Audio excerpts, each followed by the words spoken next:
to submit a story, topic, or have any other inquiries, please email submit@skibanewsnation.com. Also, you can email Jeremiah Skiba personally at jeremiah@skibanewsnation.com. Also, email Jake personally at jake@skibanewsnation.com.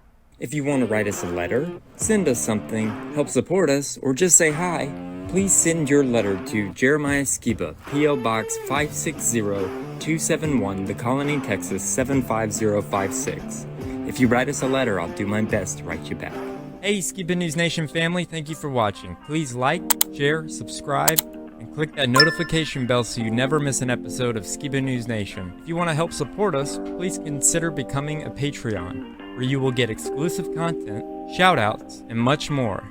And you can also support our channel by getting yourself some new Skiba News Nation merch. Thank you for coming on this journey with us as we continue to stay on the quest for truth. Huge shout out to all our Patreon supporters. Thank you so much for your support. We couldn't do this show without you. If you want to help support us, go to patreon.com/Skiba News Nation. Also, you can listen to Skiba News Nation podcast on your favorite podcast platform.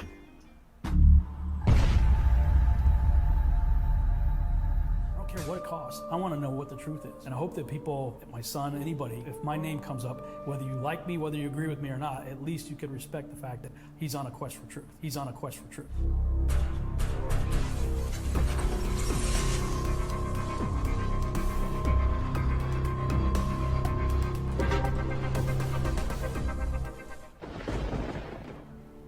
Welcome to Skiba News Nation, bringing you unfiltered views, news, interviews, discussions, and more. And now, here's your host, Jeremiah Skiba, award-winning musician and son of Rob Skiba.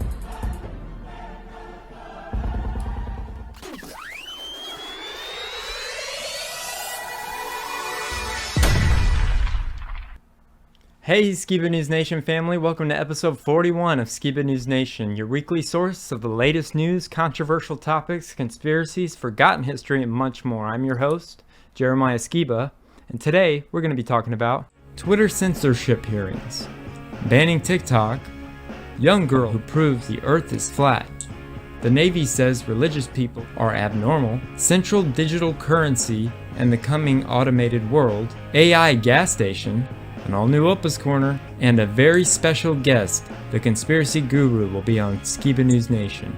Memes and much more, so stay tuned. As always, I'd like to introduce my great and insightful co-host, Mr. Jake Graham. Welcome, Jake.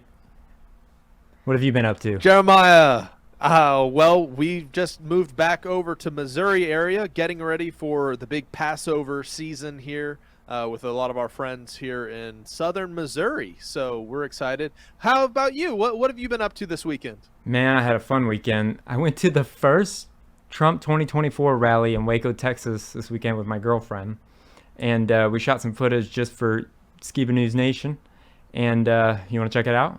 Yeah, sure. Okay, here's the montage. And I don't need a man to give me paperwork for my First Amendment. I don't need a permit or a license for my First Amendment. My First Amendment is good while I'm alive, walking planet Earth without a permit. And here's a wild one. You know how radical I am? I experiment in self-government. How radical, huh? Here's another one. I have a First Amendment without a license, without a permit. I have a Second Amendment without a license or a permit. And it's good on planet Earth. Keep means it's mine, you can't have it. Bear means I had a couple on me a minute ago, but typically, oh, by the way, another prayer for the snipers on the roof. I love those.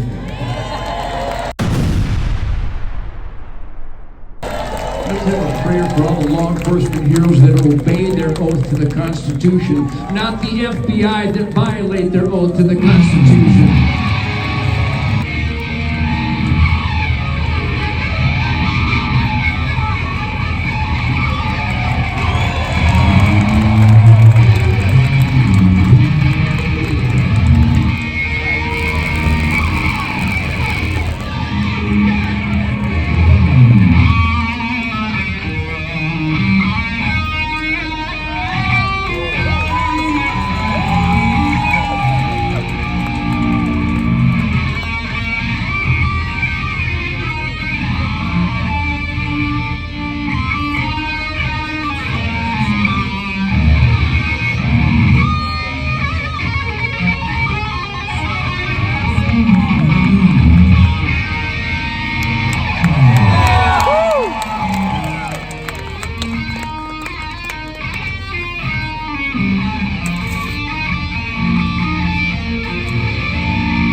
compromise. I love you.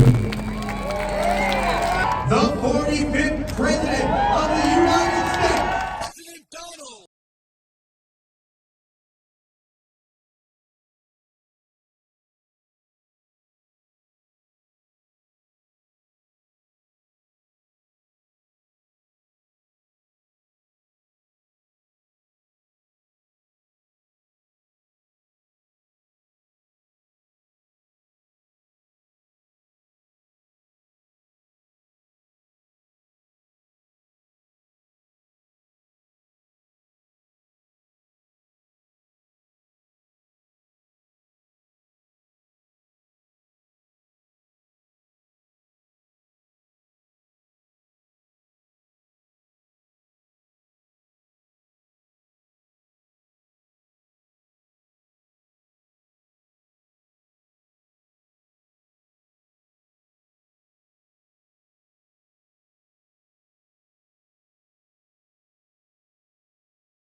The vultures of the sellouts who got rich, bleeding America dry. Our opponents have done everything they can to crush our spirit and to break our will, but they failed. They've only made us stronger. And 2024 is the final battle. That's going to be the big one. If you put me back in the White House, their reign will be over, and America will be a free nation once again. You will be vindicated and proud, and the thugs and criminals who are corrupting our justice system will be defeated, discredited, and totally disgraced. That's what's happening. That's what's happening. From the beginning, it's been one witch hunt and phony investigation after another.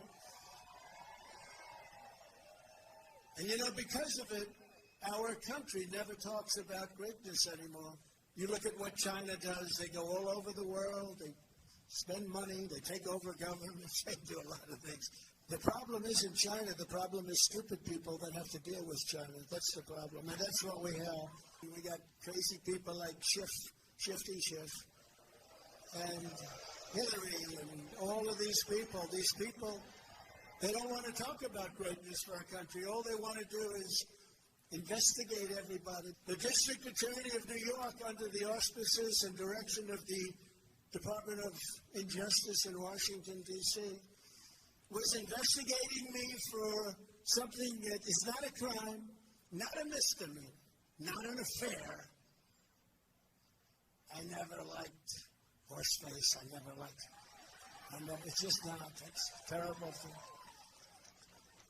That wouldn't be the one. There is no one. We have a great First Lady. In the halls of Parliament, Canadian Parliament is a beautiful Parliament, and there's Trudeau with his beautiful wife, and they're sitting there laughing and laughing. They think it's so great because they pulled the wool over his eyes. The deals they made for that I would never have made those deals.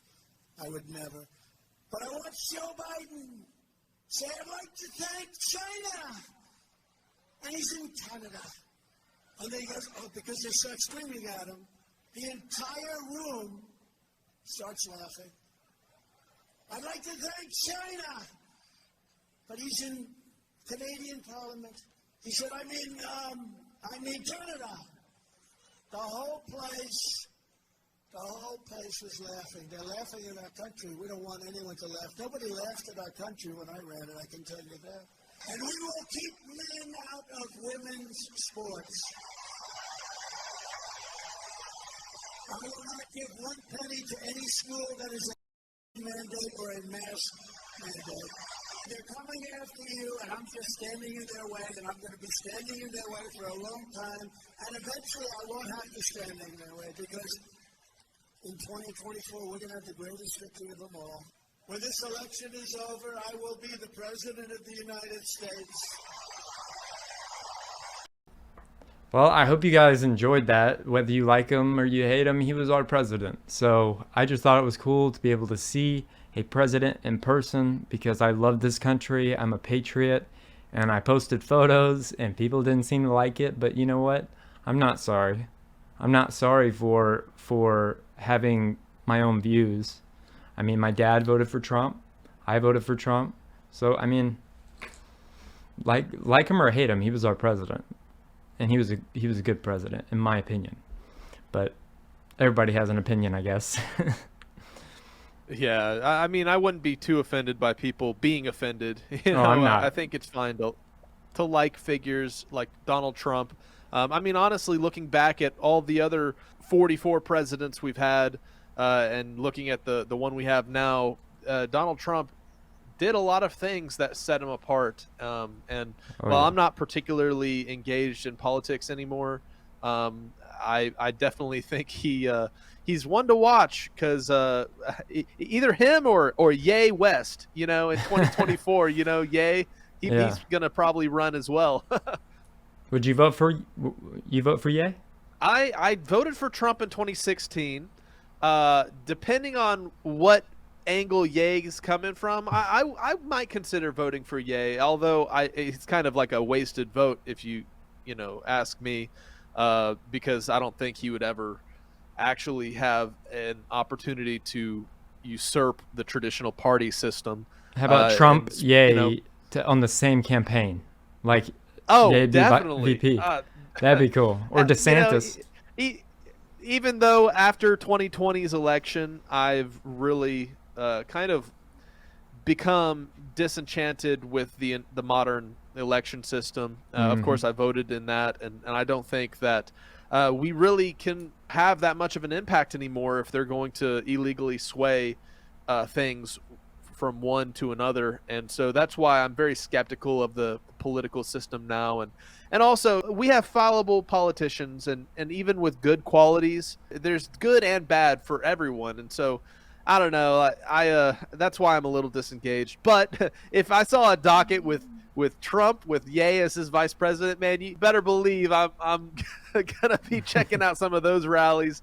Man, they're gonna have the best music, and I know Trump rallies, even on their own, are usually parties. It's like the biggest concert. Everybody. It's like a concert or a music festival. That's seriously what it's like. It's like people camp out for hours, and I didn't even mean to be that close. I just walked inside once we had to go through TSA because it was at the airport. Once we were inside, me and my girlfriend, we were walking up, and then there was this line, and I was like, I'm gonna walk in this line because why not? I mean, the worst they could do is make me turn around. And they gave us VIP, made us VIP, and we sat right behind him. We could have been right behind him, but she didn't want to be on TV because of what she does for a living and with all the political stuff. So, but she's awesome because she didn't have to go to that with me. And if you're listening, babe, thank you. But that's all I got for the Trump rally. But you got some good current news for us? Yeah, I got some great stuff for us. Let's get into it. All right.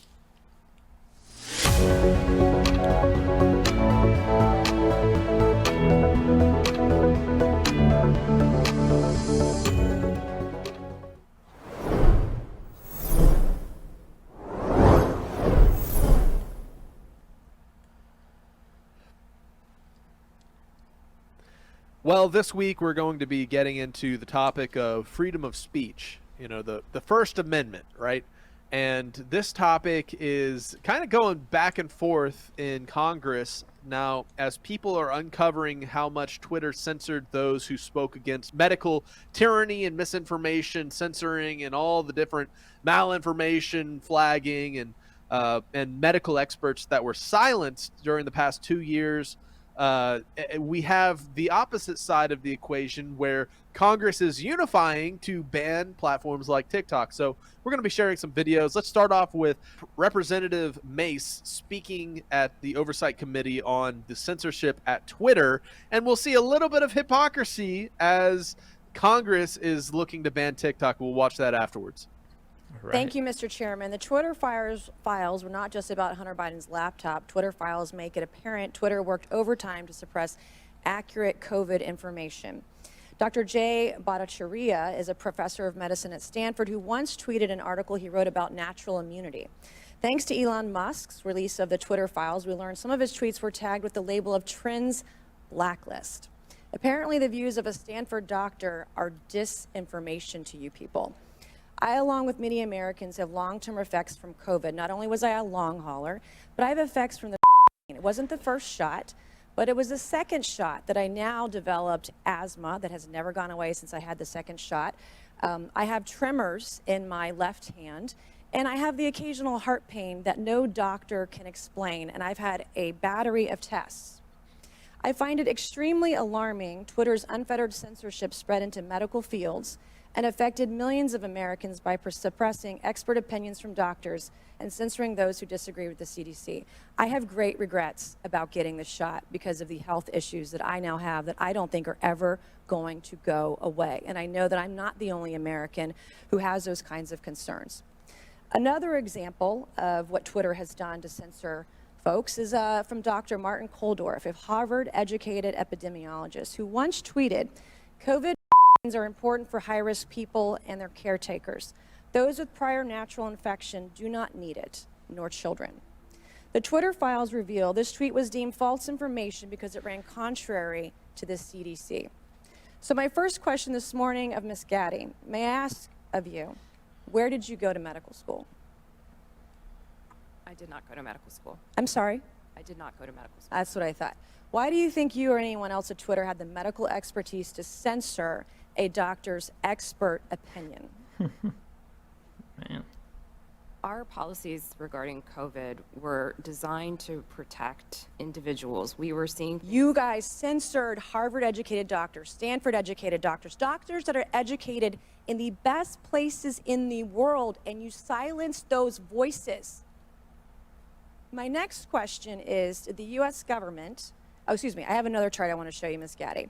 I have another tweet by someone with a following of a full 18,000 followers. This person put a chart from the CDC on Twitter. It's the CDC's own data, so it's accurate by your standards. And you all labeled this as misleading. You're not a doctor, right, Ms. Gaddy? No, I'm not. Okay. What makes you think you or anyone else at Twitter have the medical expertise to censor actual, accurate CDC data? I'm not familiar with these particular situations. Yeah, I'm sure you're not. But this is what Twitter did. They labeled this as inaccurate. It is the government's own data. It's ridiculous that we're even having to have this conversation today. It's not just about the laptop. This is about medical advice that expert doctors were trying to give Americans because social media companies like Twitter were silencing their voices. I have another question, my last one for you, Ms. Gaddy. Did the U.S. government ever contact you or anyone at Twitter to pressure Twitter to moderate or censor certain tweets? Yes or no? We have a program. Did the U.S. government ever contact you or anyone at Twitter to censor or moderate certain tweets? Yes or no? We receive legal demands to remove content from the platform from the U.S. government and governments all around the world. Those are published on a third-party website, and anyone can review Thank them. God for Matt Taibbi. Thank God for Elon Musk for allowing to show us in the world that Twitter was basically a subsidiary of the FBI, censoring real medical voices with real expertise that put real Americans' lives in danger because they didn't have that information. I also want to thank one of my colleagues, Rokana, because as it turns out, censorship isn't just an important issue to conservatives. Some of my colleagues on the other side of the aisle, like Ro, found this censorship very concerning, and even wrote to you and to folks at Twitter that he was concerned about the First Amendment being censored. So I want to thank him for speaking up and speaking out about this issue, because this should not be a partisan issue. This should be an issue that's an American issue. Mr. Chairman, I would like to enter into the record, I ask unanimous consent, to enter into the record a Wall Street Journal article from December 9th, 2022 by Justin Hart entitled "The Twitter Blacklisting of Jay Bhattacharya." Enter the record, please, Mr. Chairman. With that objection, so ordered. Thank you, and I yield back. Of course, she mentioned Matt Taibbi, the guy I've shared several times from the Twitter files leaks and all these different exposés that are happening at Twitter. Now, I do feel that there's a hyper focus on Twitter as a bad guy when we know that many media companies, including YouTube and Facebook and several other well-known places, censored and actively censored malinformation, as we've come to learn is defined as information that may be true but hurts a narrative that is being pushed by, say, big pharma.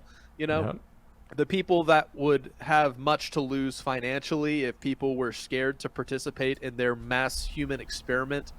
And listening to her, this representative, grill this Twitter exec, or I can't place exactly where her role was with Twitter. I'm not super familiar, but I think she was on Joe Rogan. Having her she was on Joe Rogan with Jack Dorsey, I think. She was like the main community guideline person. Yeah. You might have to fact check me on that, but I'm pretty sure. Yeah, it's just so interesting hearing some of this stuff come to light, and then you hear the collusion of the FBI and the government with, hey, we're legally coming after you unless you censor the freedom of speech of these American citizens, of these doctors.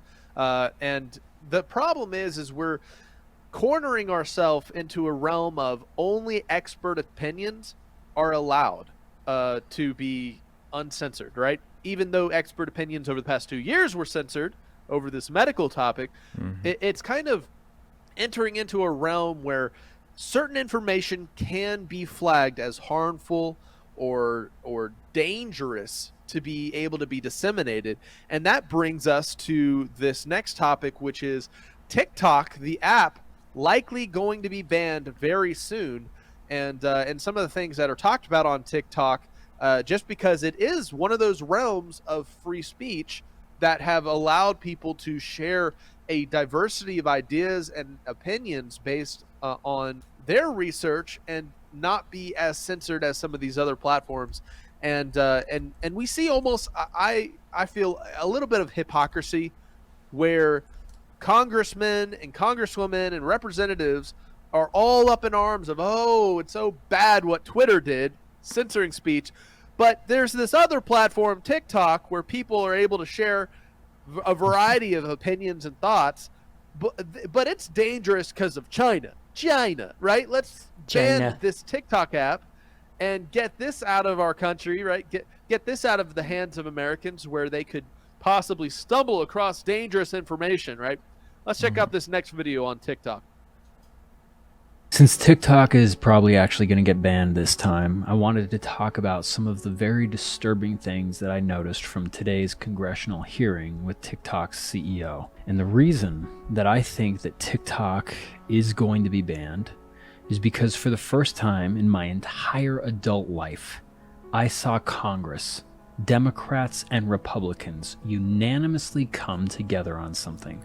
I've never seen that before. Both Democrats and Republicans in Congress just went to war with TikTok this morning. And ironically, it's the app that 150 million of us have come together on to share ideas, make each other laugh. And I don't know about you, but I, for one, have had many of my long-held political ideas and beliefs be swayed by creators just like you who presented an idea from a different point of view than I'd ever considered it. It's made me a more open person, and that's what's made this app so special. And somehow, our so-called representatives couldn't be in a bigger hurry to take that away from us. Our own elected officials today signaled something to all Americans, and it came through loud and clear. Even though we elected them, they don't represent any of us. They have used us to gain power, and now they want more of it. Because if the bill to ban TikTok passes, it's more than just TikTok that we are going to be losing. We'll lose virtually all freedom of speech, expression, and communication online as the government decides what is and isn't safe and appropriate to say on the web. And I never thought I would live to see the day that the American government begs the Chinese to censor Americans. That's a direct quote from somebody that commented on my live today while I was covering these hearings. And they say that it's a national security threat, that China is collecting the data of Americans. But I seem to remember someone else who's already doing that. The NSA, the CIA, and the FBI, and they're using that data to radicalize US citizens and incite violence right here on US soil. Our government is doing that already. I heard our government representatives today talking about the Chinese as if they're some big bad wolf that should be feared. But what have the Chinese done to American citizens to actually make us afraid of them? Have they killed tens of thousands of innocent civilians via drone strike over the last 20 years? Have they removed foreign dictators from power, plunging entire regions of the world into war? Or how about this? Have they built a military with the sole purpose of backing a fiat currency that has nothing backing it besides the power of the military that enforces it globally? Have the Chinese allowed food manufacturers to fill our food with poisonous chemicals and preservatives that are known to cause cancer? No, I'm pretty sure that it's the American government that has done and allowed all of those things that I just mentioned. The Chinese have and continue to do some shady shit, but nobody cluster the planet like the United States of America. And the thing that makes my blood boil is all of the carnage and death and destruction and pain that our country exports to the rest of the world is done against the will of the United States people. I don't know of a single American that is okay with all of the violence and chaos that our country has caused over the last 2 decades just to pad the pockets of the few families who have ties to the military-industrial complex and the government that enables it. Because the last I checked, there are no governments who have the track record for destroying lives like ours does. And that's the irony behind what I saw today during this congressional hearing. A bunch of representatives of a system that has blood on its hands, pointing the finger at a Chinese app for granting free speech to a population that is supposedly guaranteed that right by their constitution and by God himself. And is it any surprise to Congress and other government officials that Americans are going to use that free speech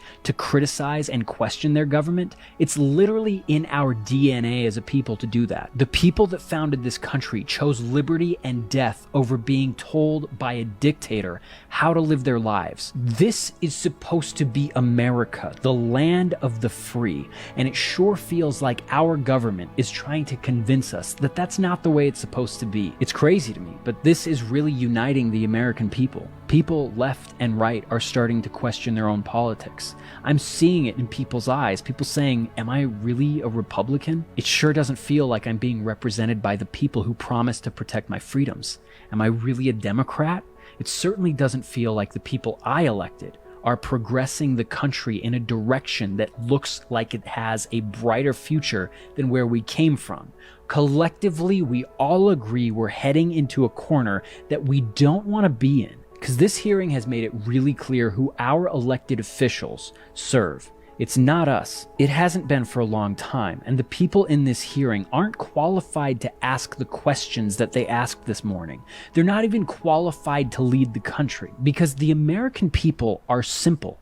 We just want to be left alone. We want to raise our families, make sure that they're safe, happy, and healthy, and we want that same thing for everyone else that wants to come here and build that kind of life. We don't want to ban apps. We don't want to stifle free speech. We certainly don't want to fund foreign wars or invade foreign countries the moment that oil is found. We want to be left alone. We want peace. We are craving a way to learn to respect each other again, and TikTok has given us that space. And the fact that Democrat and Republican leaders are so united in wanting to ban this app tells us all we need to know about who is responsible for things continually going from bad to worse in this country, regardless of what your political views are. So if this platform is banned, Wouldn't it be something if we all considered a new party? A party that actually represented us as people? Wouldn't that be something? Wouldn't that be something? Huh. Sounds like he's about to run for some political position or something. He's a little coy at the end there. But the things he says are fairly accurate about TikTok and just the fact that in one hand we have people freaking out over the censorship at Twitter, and on the other hand they're banding together to ban TikTok, whether you like it or hate it. It was a platform that allowed a lot of free speech. And I actually saw this picture posted by Dave Weiss, and I think it's very interesting. The real reason they want TikTok banned, and you look up, top searches, hashtag flat earth has 2.8 billion views on TikTok. It's no surprise, actually, that they're coming after this platform because of some of the topics that are allowed to be shared here that are censored in all these other platforms. And so that brings to mind this topic of biblical cosmology, right?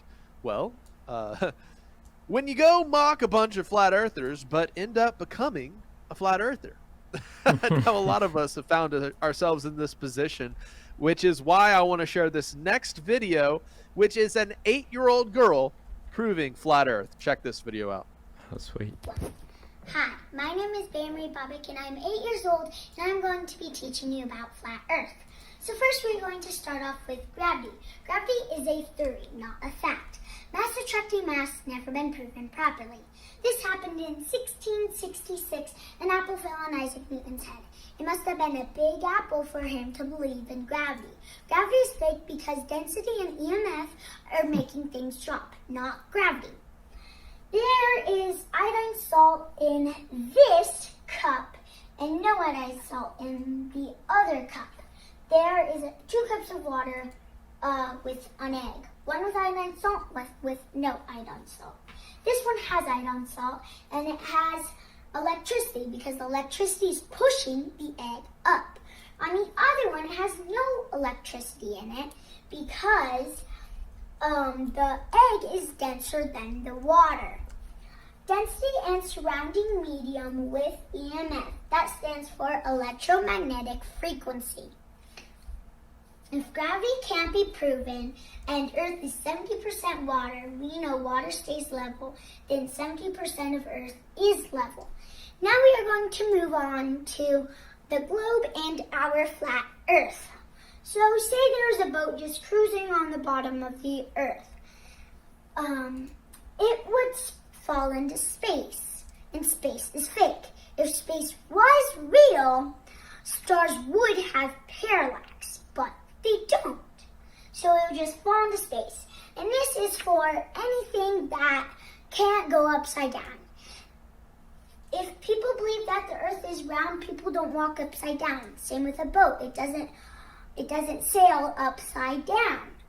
They think this is true on that. Well, no, it is not. This is our true flat Earth. And the thing around it is the firmament.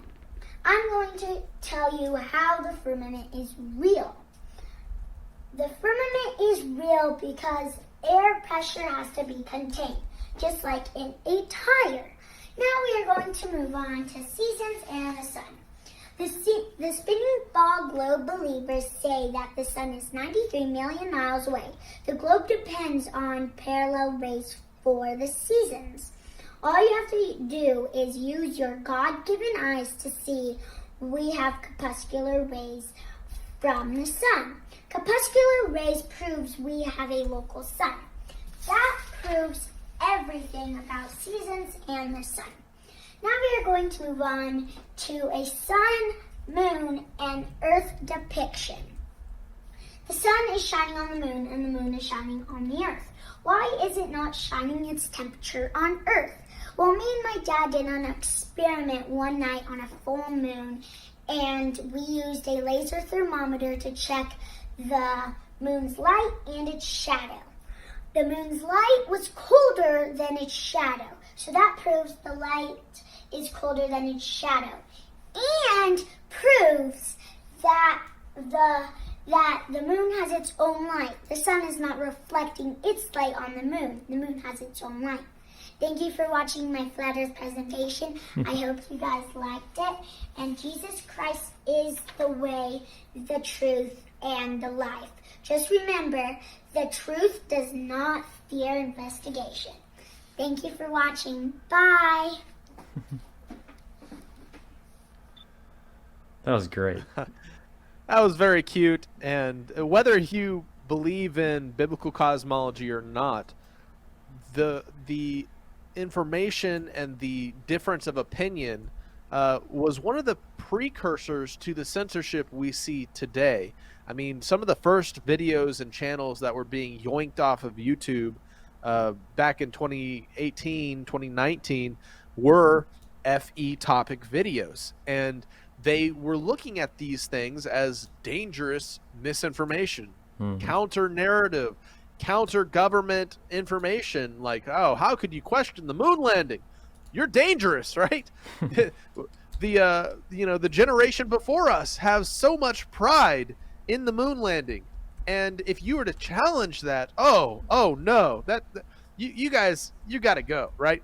And so the people making these decisions, they are drawing a line in the sand between what information they view as dangerous and what information they view as, aligned with their own worldview. And the problem is the world has such a varying degree of opinion and different perspective, right? But the problem with censorship coming to today's world that the FE topic was a red flag for is that they're going to start painting people with a different opinion, whether you agree with that opinion or not, as dangerous. And so in another realm of this, we have a video here of the Navy implying that religious or conservative-minded people are actually not normal. Oh, check this video out. Senator Tuberville, please. Amen. Senator Manchin, on that, thank you. Thanks for being here today. Mr. Raven, I want to ask about some of the Navy's training materials. In his first act as SecDef, Secretary Austin ordered to stand down for training on extremism in the ranks. Each service had to give this training, correct? That's correct, sir. How many Navy sailors received that training, do you think? I believe that was force-wide, so Okay. so all sailors, all Marines. Active and reserve? I believe so, sir. That's about 350,000 people in the Navy alone. Are you familiar with the training overall? Generally, I'm not familiar with each product, sir. Okay, our office obtained a copy of the brief that was given to every single sailor officer in the U.S. Navy. One slide says, and I quote, "I come from a very conservative religious family and have views on marriage, abortion, and LGBTQ rights that are often not considered mainstream, but are in keeping with my religious beliefs. I often discuss these issues online and on social media forums maintained by my church. Will I get in trouble for my post?" Are you familiar with this Navy training that went out to all of our sailors? I'm not familiar with that part, sir. Okay, I've got a little slide here I want to submit for the record, Mr. Chairman. Without objection. Thank you. Mainstream media means normal. So the Navy is implying here that conservative religious people are abnormal. Kind of concerns me. Mr. Raven, 65% of the American population identifies Christian, and another 4% of Americans are Jewish, Muslim, or Hindu. The vast majority in this country, the Navy's recruiting pool is religious. The Navy's spending millions of man-hours on a training that blatantly calls many of its service members abnormal, and then being surprised that recruiting numbers are down would be like a college football coach walking to a recruiting house and calling mom's wallpaper ugly. It just doesn't work. I know a little bit about recruiting, and I think we got to do a lot better job than that. So, Mr. Camarillo, the total Army and active Reserve and National Guard has a recruiting challenge. I think we all agree with that, and we're all watching it. The active component missed its target by the largest margin in American history in 2022. There are a lot of reasons for that, and we all understand that. Many of my colleagues have hammered that home. I won't repeat that. Everyone in this room, along with most Americans, want to see you and the Army succeed. I don't think there's any doubt about that. I want to shift gears here for a moment. A new recruiting ribbon is not going to cut it, okay? A promotion point scheme that has very little conversion rate, it's not going to be good enough. We got to find new ways. We got to think bigger. In June 2021, the Supreme Court opened the door for the Army and every service to marry national service with participation in collegiate athletics. Private tech companies have demonstrated repeatedly to Army senior leaders the capability to identify, access, and assign America's high school student athletes who wish to continue their education and athletic careers collegiately in exchange for national service. I think we're missing the boat here if we don't look at that. It's not ROTC, it's a 21st century pathway to service. It's a strategy and a tactic guaranteed to produce a well-educated, physically capable, coachable, and aspiring fighting force every year. 45,000 men and women at the Division I level alone are eligible. Can I get your word today that you will investigate this pathway? Senator Tuberville, I just want to say, first of all, the number of efforts that we're undertaking in the Army to address the recruiting challenge are far greater than just the recruiting ribbon. A number of efforts to improve how we attract people to the recruiting workforce, where we station them, how we train them, in addition to surge of marketing and advertising, other incentives for people to join. It is a whole of Army approach to try to address this significant challenge. But certainly I'd be willing to work with you and look forward to discussing that proposal. Thank you very much. Imagination, we got to start using it. Thank you very much. Thank you, Mr. Chairman. Thank you, Senator Tuberville. Senator Shaheen, please. Thank you, Mr. Chairman, and thank you to each of you for being here today and for the work. All right, so I wonder why they're having an issue with recruitment. I mean, maybe it's because they held people down and forced them to participate in a medical experiment at risk of dishonorable discharge over the past few years. Maybe it's because the ideology that's being pushed in the military right now is contrary to defending, our Constitution, and rather upholding the corporate ideology that is funding Congress. There's so many things that this is alarming, the current state of the U.S. military. One is they weeded out anybody who was willing to stand up for their own bodily autonomy for the medical topic, right? Mm-hmm. And now they're weeding out people with traditional conservative values, right? Yep. Now that's abnormal, right? And no wonder they're having issues with recruitment. But what is, the red flag for me is that the people that are going to be in the military, that do pass their different training, educational programs, are all cucked to a wicked, worldwide progressive system that wants to undermine traditional morality, that wants to bolster totalitarian dictatorship type mentality when it comes to the new NWO, WHO agendas. These things are finding their way into our military. And so the people with the big guns, if you know what I mean, are all people that have signed on and agree or have been indoctrinated with many of the progressive liberal mindsets that we find undermine the family unit, undermine traditional morality, and they strip away people's freedom of religion and freedom of speech. And in the military, these people are going to be all the more beholden to the beast system as it's rolled out, because they're weeding out anybody with different perspectives, more traditional, more honorable perspectives. And that's what, to me, stands out. Yeah, you nailed it, man. All right, and not only are they, rolling out these things in our services and civilly rolling out these different agendas, but check out this video from Jason A. About coming AI and digital technology CBDCs. The truth may scare you. Check it out. Several states are now trying to centralize currency with a so-called central bank digital currency, which is, by the way, not currency at all. It's software. The world has changed so much in the last 3 years that I just find it absolutely unbelievable. And I didn't believe evil at this scale existed. Well, with 1 week until veto day, Governor Kristi Noem has issued 4 vetoes, including House Bill 1193. The bill involves legal definitions for cryptocurrency under the Uniform Commercial Code. Noem says she's concerned how the currency is being defined and if the bill would lead to a central bank digital currency. Republican Senator David Wheeler says only Congress has the power to create money. You see in there is a redefinition of currency, that it says government CBDCs are okay if they're run by the government, but any other form is then banned.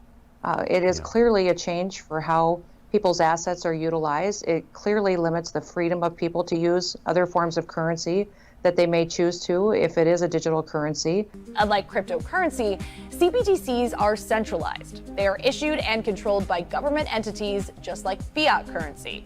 In unstable or authoritarian countries, that could lead to currency manipulation. There's no government, there's no person that can just like print Bitcoin into infinity, right? There's a cap to it, which is different from the way that some governments operate, which is like they can ostensibly keep printing money, which would devalue that nation's currency. We've seen that all over the world. Yeah, can you use that programmable money to like block certain people out of the financial system or, or restrict their freedom in some way? I think that makes a lot of people like very deeply uncomfortable. The currency is programmable. They can control almost every aspect of your life once we get on any programmable currency where they can, if they don't like you, they can make it so that you can't spend any currency within a 5-mile radius, outside of a 5-mile radius of your home. If they don't want you to travel, you won't be able to buy airline tickets or take an Uber or pay for a hotel room. President Biden will sign this executive order today. Now, this order calls understanding how a central bank digital currency might work urgent. The U.S. isn't alone. A growing number of countries are looking into digital versions of their currencies. More than 100 countries, representing more than 95% of the world's GDP, are looking to create their own digital currencies. If the government doesn't approve of what you're purchasing, if they have the only form of digital currency out there and that is endorsed and utilized in the country, they can control how you spend that money and thus take away all your freedom. You've heard of Bitcoin, Ether, Dogecoin, and the like. These are cryptocurrencies designed to allow you to pay for stuff without any government or bank being involved. They're based on blockchain technology, a kind of digital ledger that records transactions in a chain. It's hard to tamper with because doing so leaves a trace elsewhere, potentially for everyone to see. That transparency is one of its most promising features. What is the difference between what the Reserve Bank is doing here and a cryptocurrency like Bitcoin or Ethereum? So the difference is that what the Reserve Bank's doing here is they're using the underlying blockchain technology to test a digital dollar. So they will have oversight of this whole pilot and they will maintain control of the money supply. So it's completely different to other unregulated. Okay, so is this digital dollar that they're issuing and doing this pilot with, is it actually a dollar like I know it?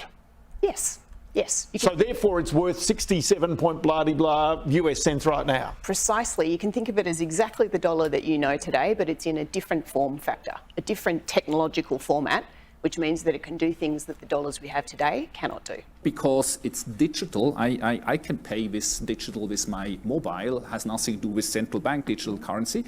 But I think the fundamental change is the underlying business model is as I, as a retail customer, as a citizen, will have an account with the central bank. I don't have just an account with a commercial bank, I have it with the central bank, which has a lot of advantages for me. It's safe, it feels good. But there are some challenges with this, because the central bank is ultimately, it's a public office. Commercial banks are under a commercial regime. Central banks are not under a commercial regime. What about interest rates on an account like that? When things are going well, how does this look like?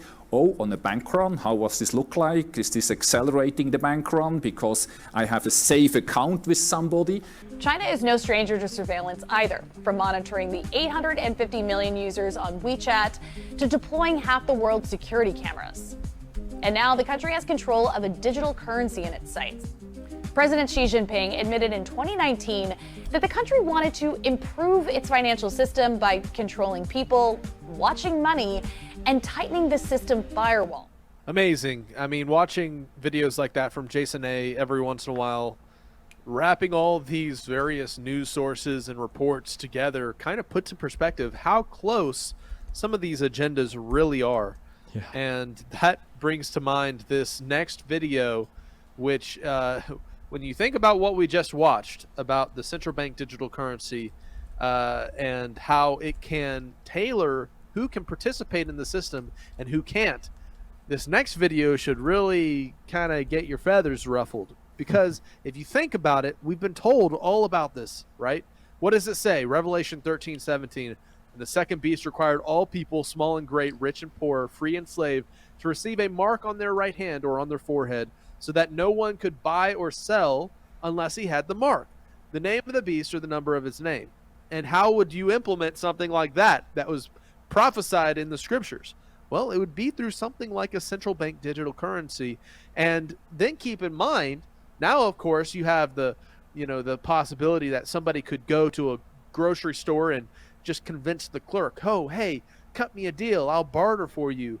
Give me some food. Give me some gas. Give me some water, and I'll trade you something. Well, what if it's all automated? Check out this next video. Hey, everyone. I stopped at a gas station in Alabama to get some fuel. And y'all talk about minimum wage, how high it's getting and stuff. This gas station is what's going to happen. Everything here is automated. There's not a soul here working. And I'm going to show you around to show you what I've seen. I've never seen this before, but I'm here with my truck. Just got out. It's just a regular gas pump. You pay at the pump. But let me take you inside. Like I say, there's no attendants. There's nobody here. As you go in. Please don't be robots. There's nothing. There's nobody. There's not a window. There's nothing. What? See, it says pay at the pump only, no cash accepted. How are you going to get your lotto tickets? Coffee, ice. I'm making a video of this. I ain't never seen nothing like this. You talk about minimum wage going up? This is what's going to happen. There's nobody here to pay. That's right. This is going to be a card. All of these machines are automated. And all you do is come over here and you touch the screen. You pick what you want. Like if I wanted a drink, let's take soda. There's all the sodas. You put your money in the machine, and the sodas are down here. They drop down. Now let me show you the bathroom. There's the ladies. There's the men's. Restrooms, purchase required, code on the bottom of receipt. You have to purchase gas outside to get a code. You punch it in right here. It's for the women's. That's for the men's. And there's not a soul here. So they don't have to pay minimum wage. And all they have over here is they have a microwave, stuff for your coffee, ice, everything. Gas pumps on this side. Gas pumps on the other side. No one to pay. So that's what's going to happen with minimum wage is everything's going to go to automated. You'll go into, say, I don't know, McDonald's. You go up to a machine, punch in what you want. It'll cook it and send it out to you. Anyway. Well, I guess the good thing is when you tell McDonald's no lettuce or no pickle, the computer is not going to put it on there or give you more than what you need. That's sad, but it's coming. That's some scary stuff. I'm surprised there weren't what robots. would we do without all these great little news reports from TikTok content creators, right? I've often used them in our shows, so Yeah. oh man, It's like real world stuff, you know, that the mainstream media won't report on TikTok, and then then we present it to you guys, and you guys get to see the TikToks that we, what do you call it, curate. Yeah, I think one of the big benefits of content like things we find on TikTok is we don't have to tramps through a bunch of just boring talk. We don't have to listen to hours of boring, pointless content of talking heads that just have to get their own personal opinions out there. TikTok content is usually really quick, to the point. It shows you the story. Thought or two is shared, and then that's it. You can make up your own mind. And and compare it to mainstream media, you have to sit and watch for hours, and they're like, "Don't go anywhere. We'll have a special right 1 second after, sponsored by Pfizer." It's so crazy, and watching a robot gas station being rolled out someplace is really interesting, and you know that whenever they get to the point where it's an actual like mark of the beast situation, they're gonna be dropping these gas stations primarily first in certain types of neighborhoods, if you know what I mean, because of just disparity. But unfortunately, those communities are going to be the ones that have to give in to the CBDC, to the automated system first. And often the people in low-income neighborhoods, they need the food from the gas station.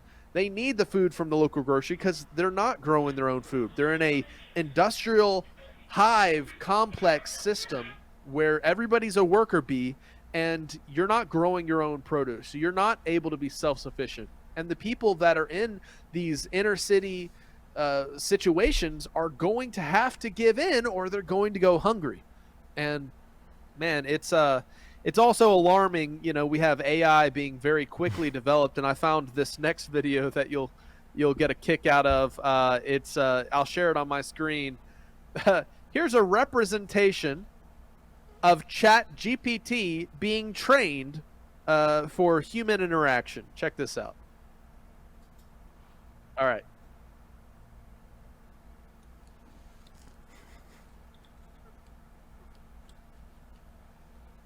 They're playing rock, paper, scissors, and Whoa. Let's watch that again. So he's training the robot to smack the face of the mannequin if it wins rock, paper, scissors, and if he wins, he gets to smack the robot. Well, after a while, boom!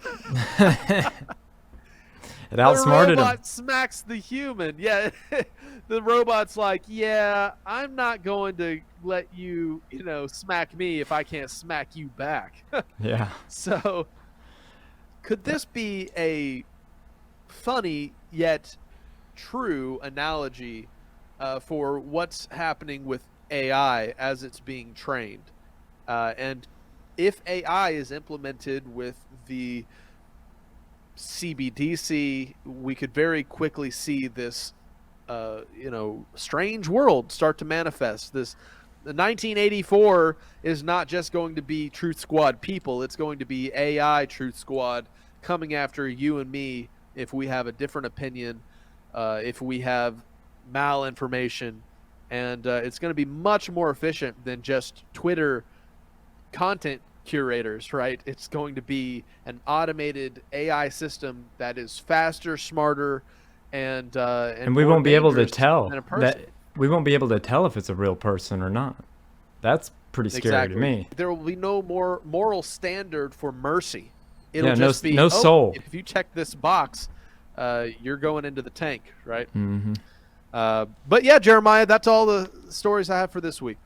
Oh man, well, thank you for the great current news, and now a quick word from our friend JJ. Now a word from our sponsor. Now personally, I've tried every CBD product on the market to help me manage my pain. I have degenerative disc disease, and nothing has ever helped me until I tried JJ's Natural CBD Rub. So when I found out that we had the opportunity to work together, I was so excited that I could share this amazing product with you guys here on Skiba News Nation. So if you want to manage your pain like I did, text CBD to 920-382-7720 for an exclusive $50 off a 3-pack special.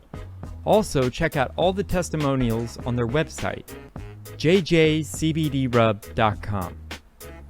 Get pain relief like I did by getting yourself some JJ's Natural CBD Rub today. Check out more info down in the description below.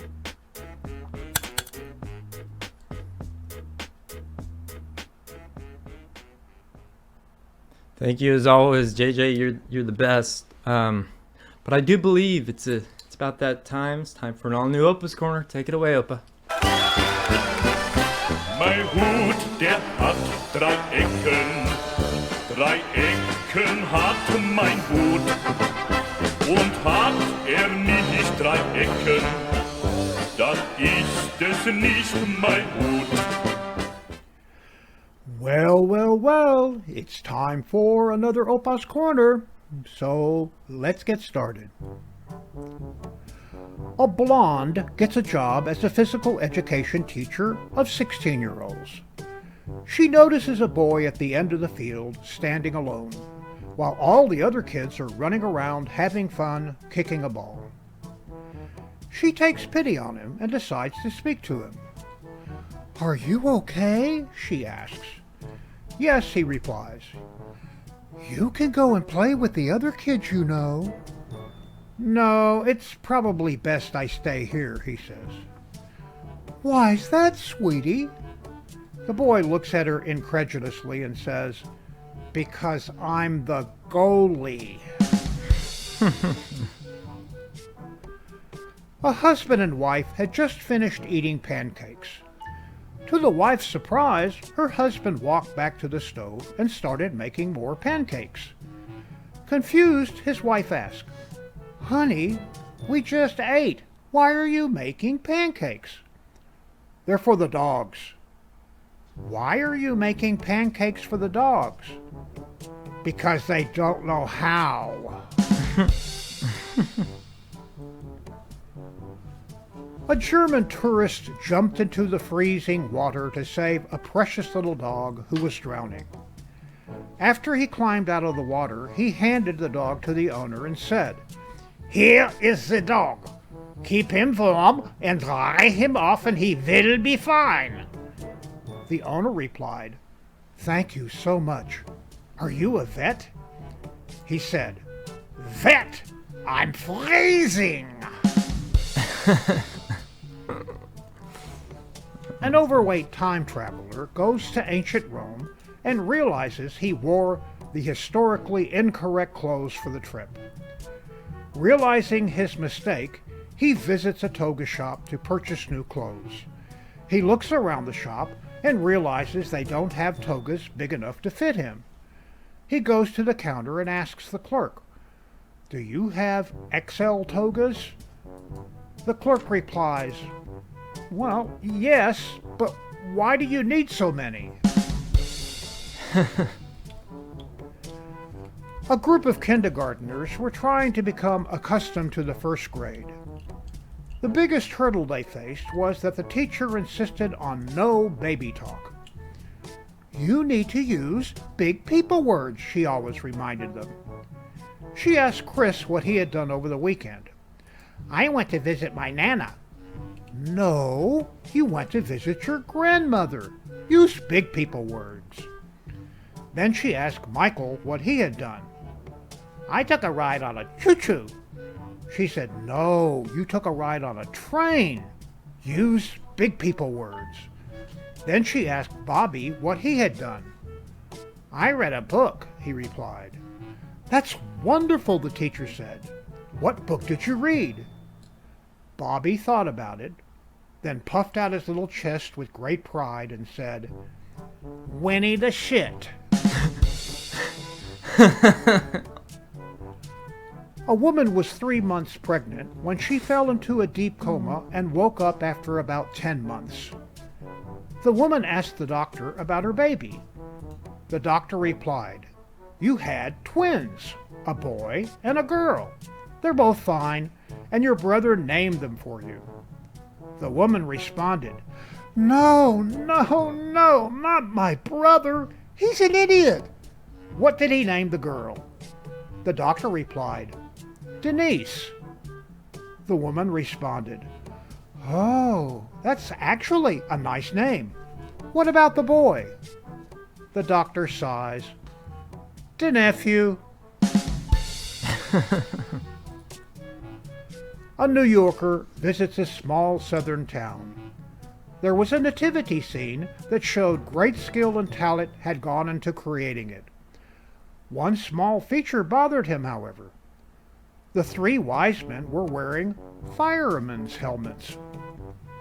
Totally unable to come up with a reason or explanation, he left. At a quick stop at the edge of town, he asked the lady behind the counter about the helmets. She looked at him like he was dumber than dirt and said, "You darn Yankees never do read the Bible." He assured her that he did, but simply couldn't recall anything about firemen in the Bible. She jerked her Bible from behind the counter and ruffled through some pages and finally jabbed her finger at a passage. Sticking it in his face, she said, "See, it says right here, the 3 wise men came from afar." And now for the funnies.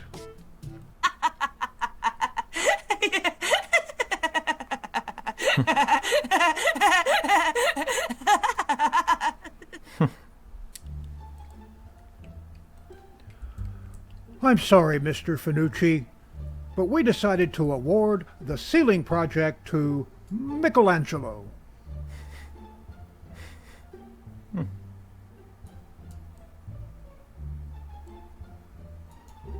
You can't count your litter box as a deduction just because you do your business there.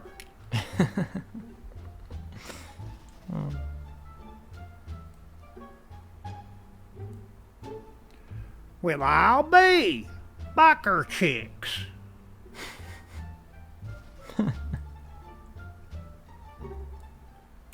Johnny Katz. I looked down at a stupid ring of food. Got me down, down, down, puts me in a bad mood. And it hurts, hurts, hurts. The ring of food, the ring of food.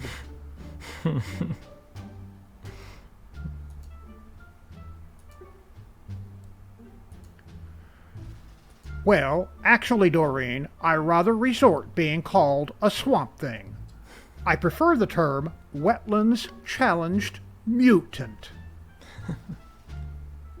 Soft language.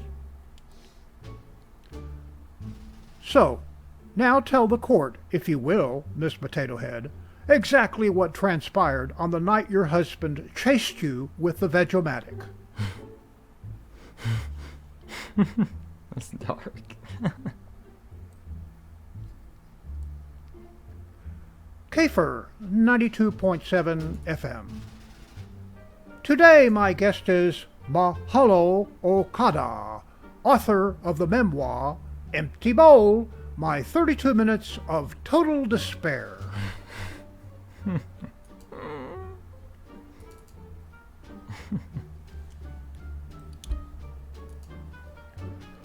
Victoria's Secret, Footlicker, Forever 3, Abercrombie, Puppy Gap.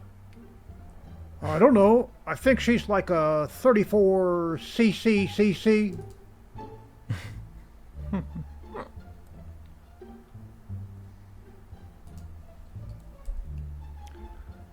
I didn't have time to make a fire, so I ordered one online.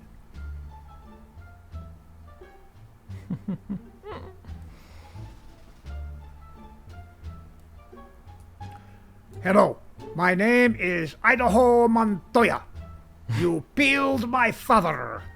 Prepare to fry.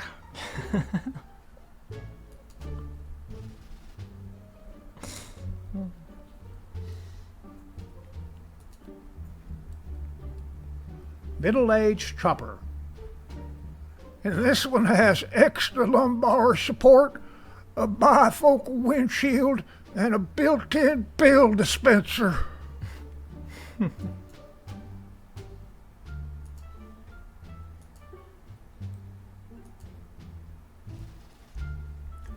Heard that baking soda will clean the oven. Hope this works. I hope it does. And so, without further ado, here's the author of Mind Over Matter.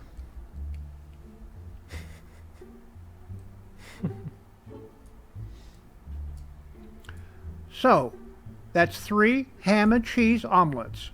1 order without the cheese, 1 without ham, and the other without eggs.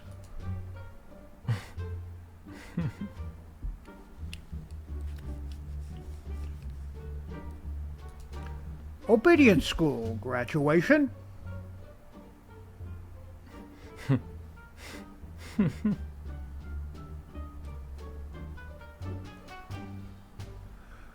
So I walked across the bed, jumped on the floor, ran down the stairs, sprinted into the kitchen, hopped up on the counter, and found out he was opening a can of corn.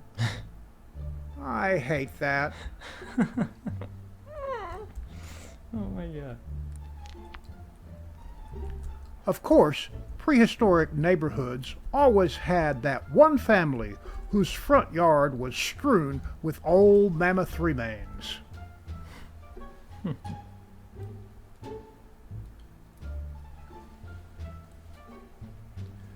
Now calm down, Barbara.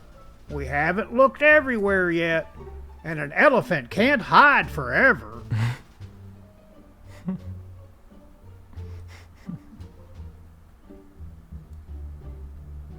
Andrew is hesitant, remembering his fiasco with the car of straw.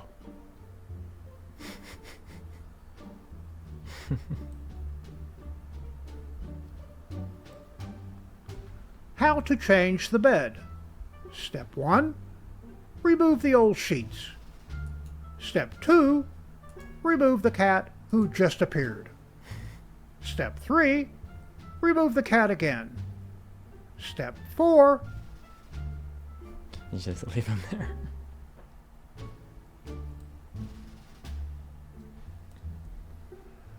I used to chase delivery trucks when there weren't so many. FedEx, Amazon, UPS.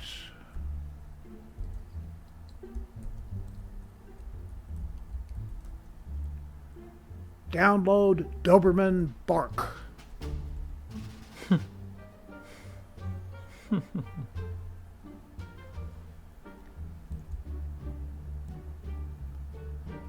Please take a number. The age-old question at long last put to rest.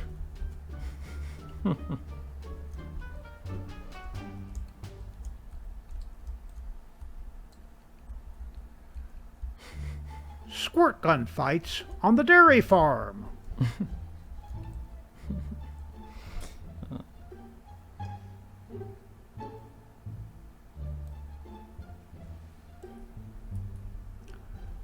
If I'm a bad dog, doesn't that reflect what kind of terrible job you did training me?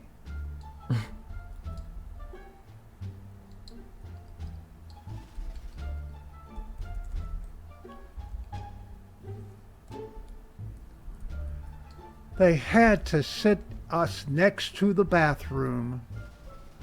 Squitch, squitch, squitch.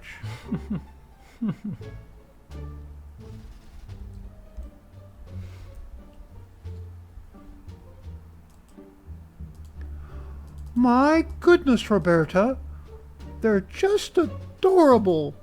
And what precious Easter outfits!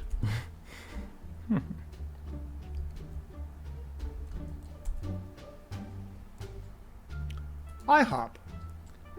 Big deal. So do I.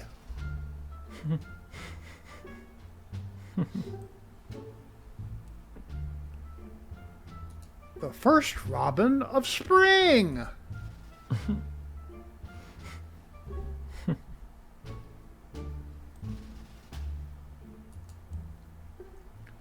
Spring is here.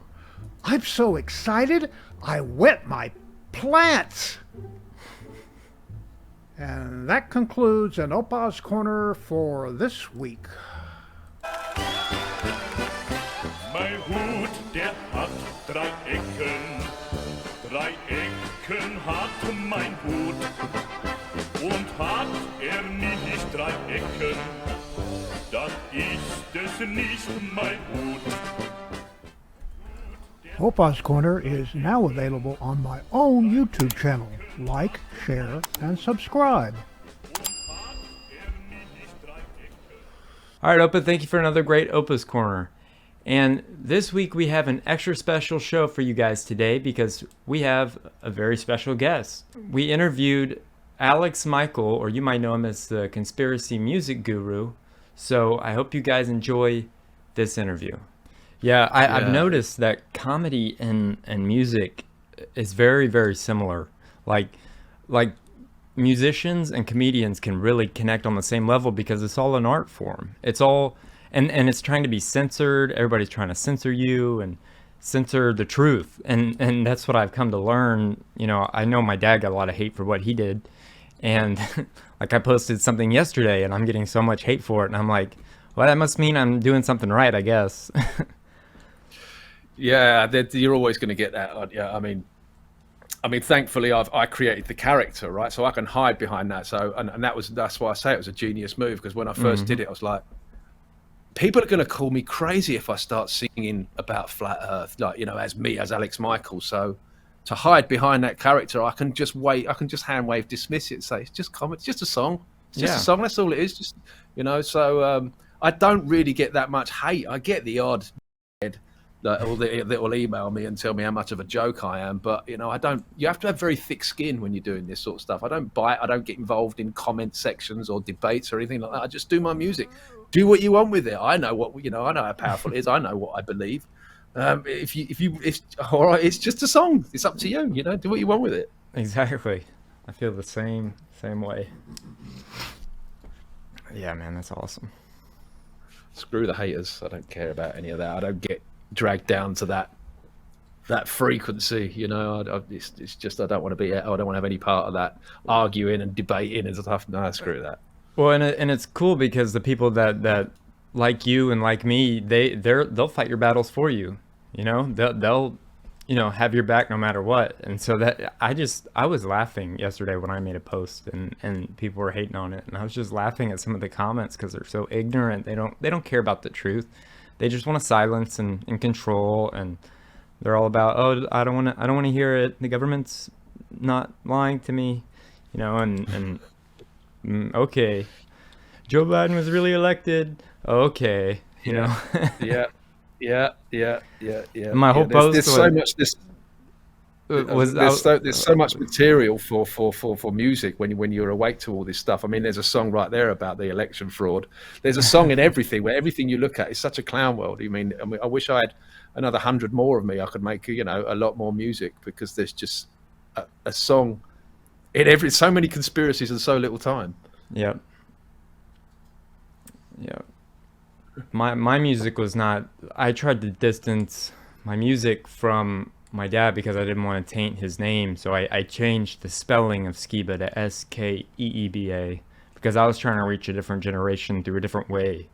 It sounds weird, but it really worked, and one of my songs blew up, and then after that it was like regular streaming, and now, you know, I've kind of disappeared, but I want to get back into it. And I know Jake's a really good musician. He has a lane too, and then we wanted to put out like an album together and do a couple collaborating songs. And man, it'd be cool to have you. Like, we want to do one about being a so-called truther or a conspiracy theorist, and the joke's on them. So I see it. I mean, we know what's Well, going there you on. go. There's the title of the song already. The joke's on you. It's a great title. Yeah.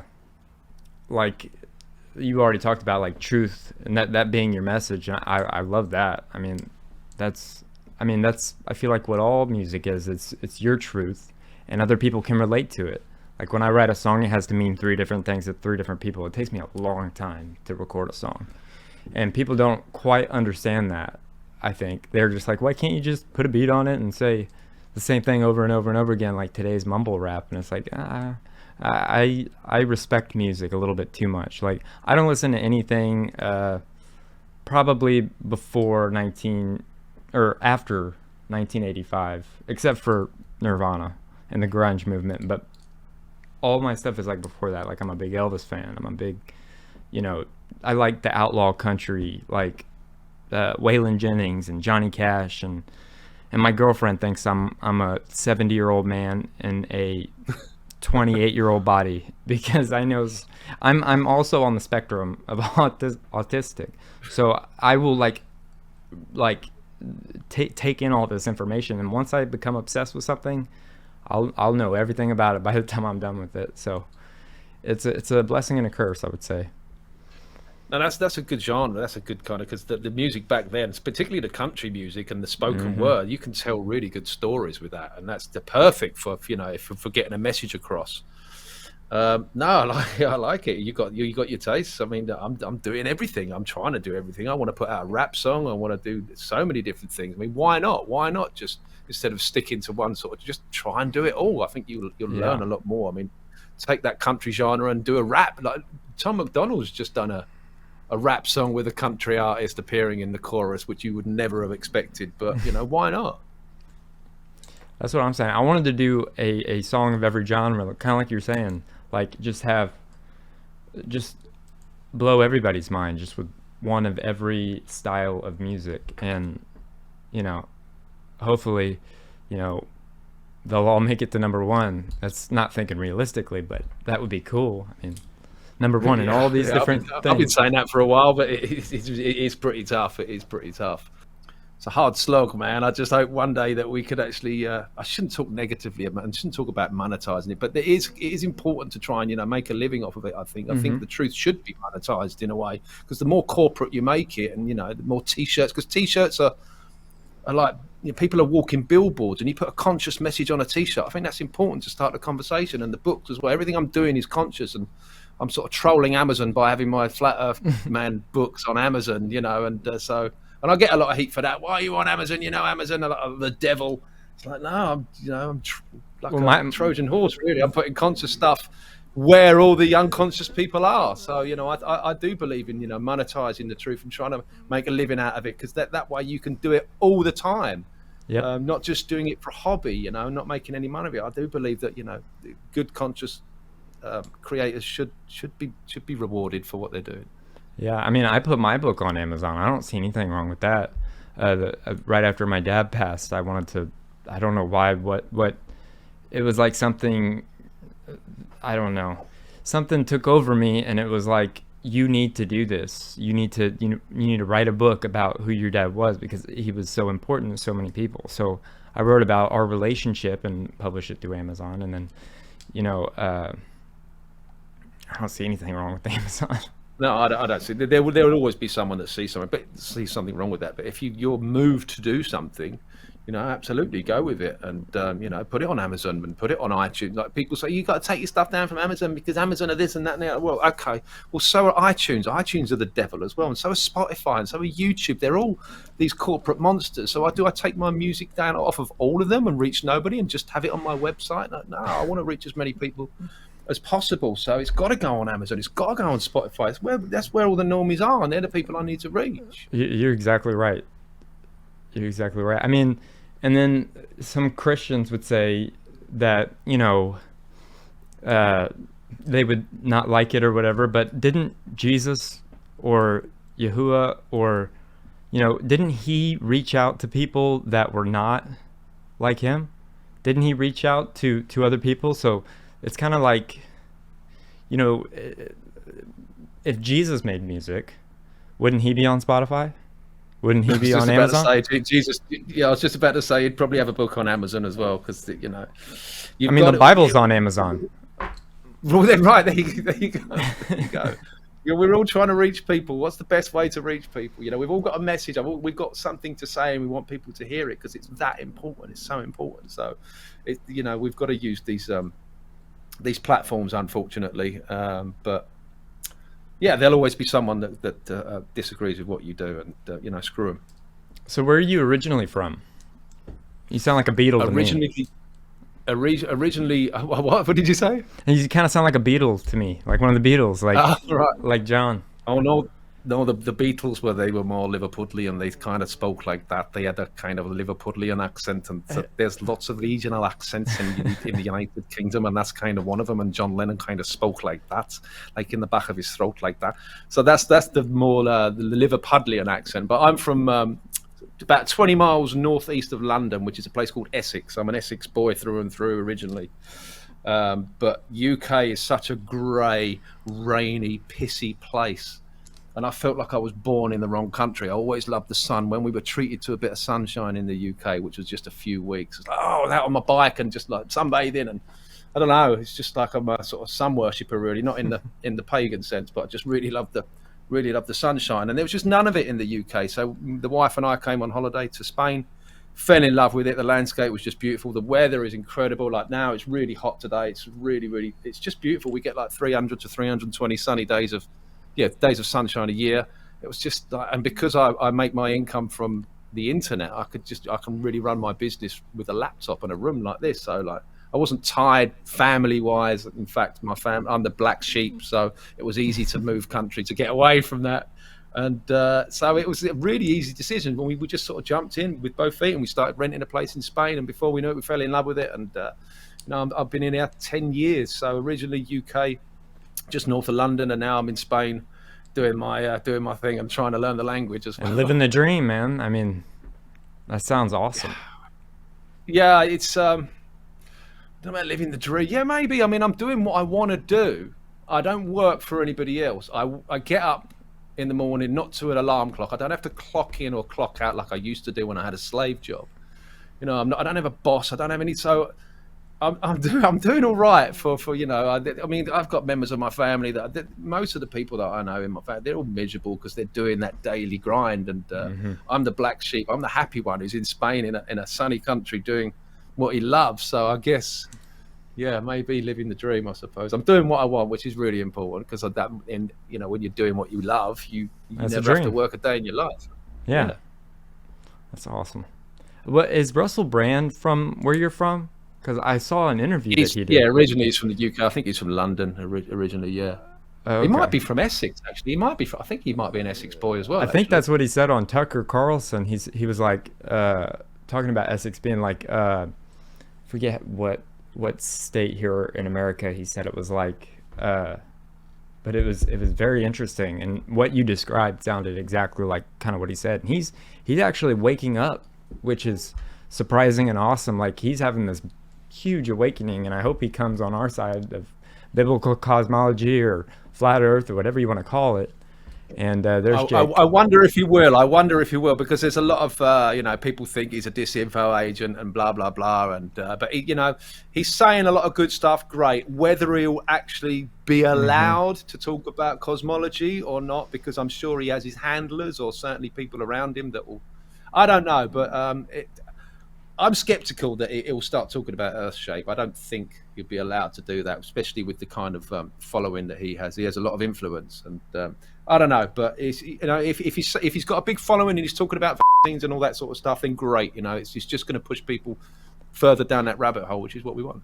Yeah, it's sad because YouTube has given us strikes for talking about the hokey pokey is what we got to call it, and it's like so stupid. It's so stupid. Like science is learning, right? Who were your biggest influences musically? Just what kind of music do you like to listen to? Of all time. That's a tough one. It's like asking, what's your favorite song? Or what's your favorite flavor? Yeah, it's like all of them. I love listening to classical. I love listening to heavy because I can get something out of everything. I always listen. I don't really listen to the lyrics. I'm more interested in what the instruments are doing on all of the songs. But I've always loved the guitar. I didn't start playing the guitar till I was about 21, but I started on the piano when I was about 4 because I come from a musical family. Just anything really. I mean, Eric Clapton is a big influence for me, and Steve Vai, who I said you kind of remind me of a little bit. He's just this incredible guitar virtuoso. And when I was into the heavy stuff, he just does things on the neck, on the guitar. It's like he's possessed or something. Like, how can a man's fingers move so fast? It just amazed me, and I always wanted to play like that. I never will, but my guitar playing has kind of got a Pink Floyd, Eric Clapton sort of vibe. I love blues music as well. Oh yeah, I love that. But I can be quite happy with a really nice bit of Chopin. So it's just like, so what are your influences? Just like all of it. I just love music. I just love all the hearing different sounds and different instruments. But I do have a soft spot for heavy guitar or blues guitar and Eric Clapton and Stevie Ray Vaughan and that sort of sound. I grew up on the same street as Stevie Ray. Stevie Ray was born and raised right in the same neighborhood that I come from. He was a legend. It was an absolute legend. There's something very fishy about his death, I think. I don't know whether it was ritualistic or something, but gone too soon. Another one gone too soon. And something very fishy about Eric Clapton as well. His son fell out of an apartment window and plummeted to his death. I question that as well, like what was going on there. But Eric Clapton seems to be like, I don't know, he recently was talking about his hokey pokey experience and how he thought he would never play the guitar again because he was damaged from it. So props to him for that, going against the establishment. But I don't know, I mean, do children fall out of apartment windows in New York? I don't know, maybe they do, I don't know. But I don't know, there's every time you look at celebrities, musical celebrities, there's always death and tragedy and family members dying in suspicious circumstances. It's like, what's going on there? Well, I did an episode about Jimi Hendrix, and I think that he was murdered by his manager. Like, he was held down and forced to drink alcohol. And when I was researching it, it got so dark. And it was the same guy that managed the Animals, Eric Burden. I've seen him live. He's awesome. Yeah. Mark Devlin does a lot of work on that, on the occult stuff, on the music industry. You've heard of Mark Devlin? I've heard the name. And I've probably seen some of his research. If you want to get deep into music conspiracy, Mark Devlin's the man. He's from my neck of the woods. He's from the UK, more up at Oxford, I think he is. But he's done. Oh, I think I do know who that is. Now called, yeah, Musical Truth, Volume 1, 2, and 3. He's done some. He goes deep into it, and he's done a lot of stuff on the Beatles. He's going to take a deep dive into Queen and the occult. The dark occultism that's going on with the Queen and the agendas that they were pushing, and he's done a bit on Jimi Hendrix as well. He just takes a deep dive into all of that stuff, and what you find is a lot of darkness. It's really quite murky in those rabbit holes. What do you think about the 27 Club? Like, I'm a big Jim Morrison fan, and I always have been. I know his dad was like the CIA Gulf of Tonkin guy, but what do you think about that? Do you think it's just coincidences? I don't think it can be coincidence. I mean, how many people are in the 27 Club? There's Hendrix, there's Morrison, there's Amy Winehouse, there's Janis Joplin. Yeah, there's loads. I mean, I'd love to know how many there are, but there it is. I mean, they're playing by the numbers again, aren't they? It's dark. I don't quite fully understand it, but there's something going on for sure. You can't put that down to coincidence, can you? No, I mean, I remember when I'm 28 now, so I got past the hurdle, but I remember the year I was 27, I thought I was gonna die. I was like, oh, please don't take me now, like, please. So luckily I'm still here for now. Yeah, I think you have to be like pretty big to be, and have a lot of influence. I don't know how much influence you have, but I don't think. I think you'll be okay. We're starting to get a pretty big following, but yeah, I think they killed my dad, for sure. I do as well. I do. Yeah. And my mom is about to put out a book that she recorded every conversation with the doctors, and pretty much she proves that what they did was homicide. It's nothing else but homicide. the medical system here is so The tyrannical. question that I have is like, because didn't a bunch of them get sick directly after a conference? Yep. And he didn't want my mom to So- go on it for some reason. He was like, I don't feel safe with you coming with me. So I don't know. But I went through his computer my mom wanted me to save all the tabs open. I don't know if I can even keep this in there, but they were all about what's going on today with where he was in the hospital, like what they were doing to people. And I was like, oh my gosh, did he know? Was he on another level that I had no idea about? And it seemed to be. I mean, I don't know. I don't understand that how he got so sick, and how a bunch of people got so sick, Rob being the worst.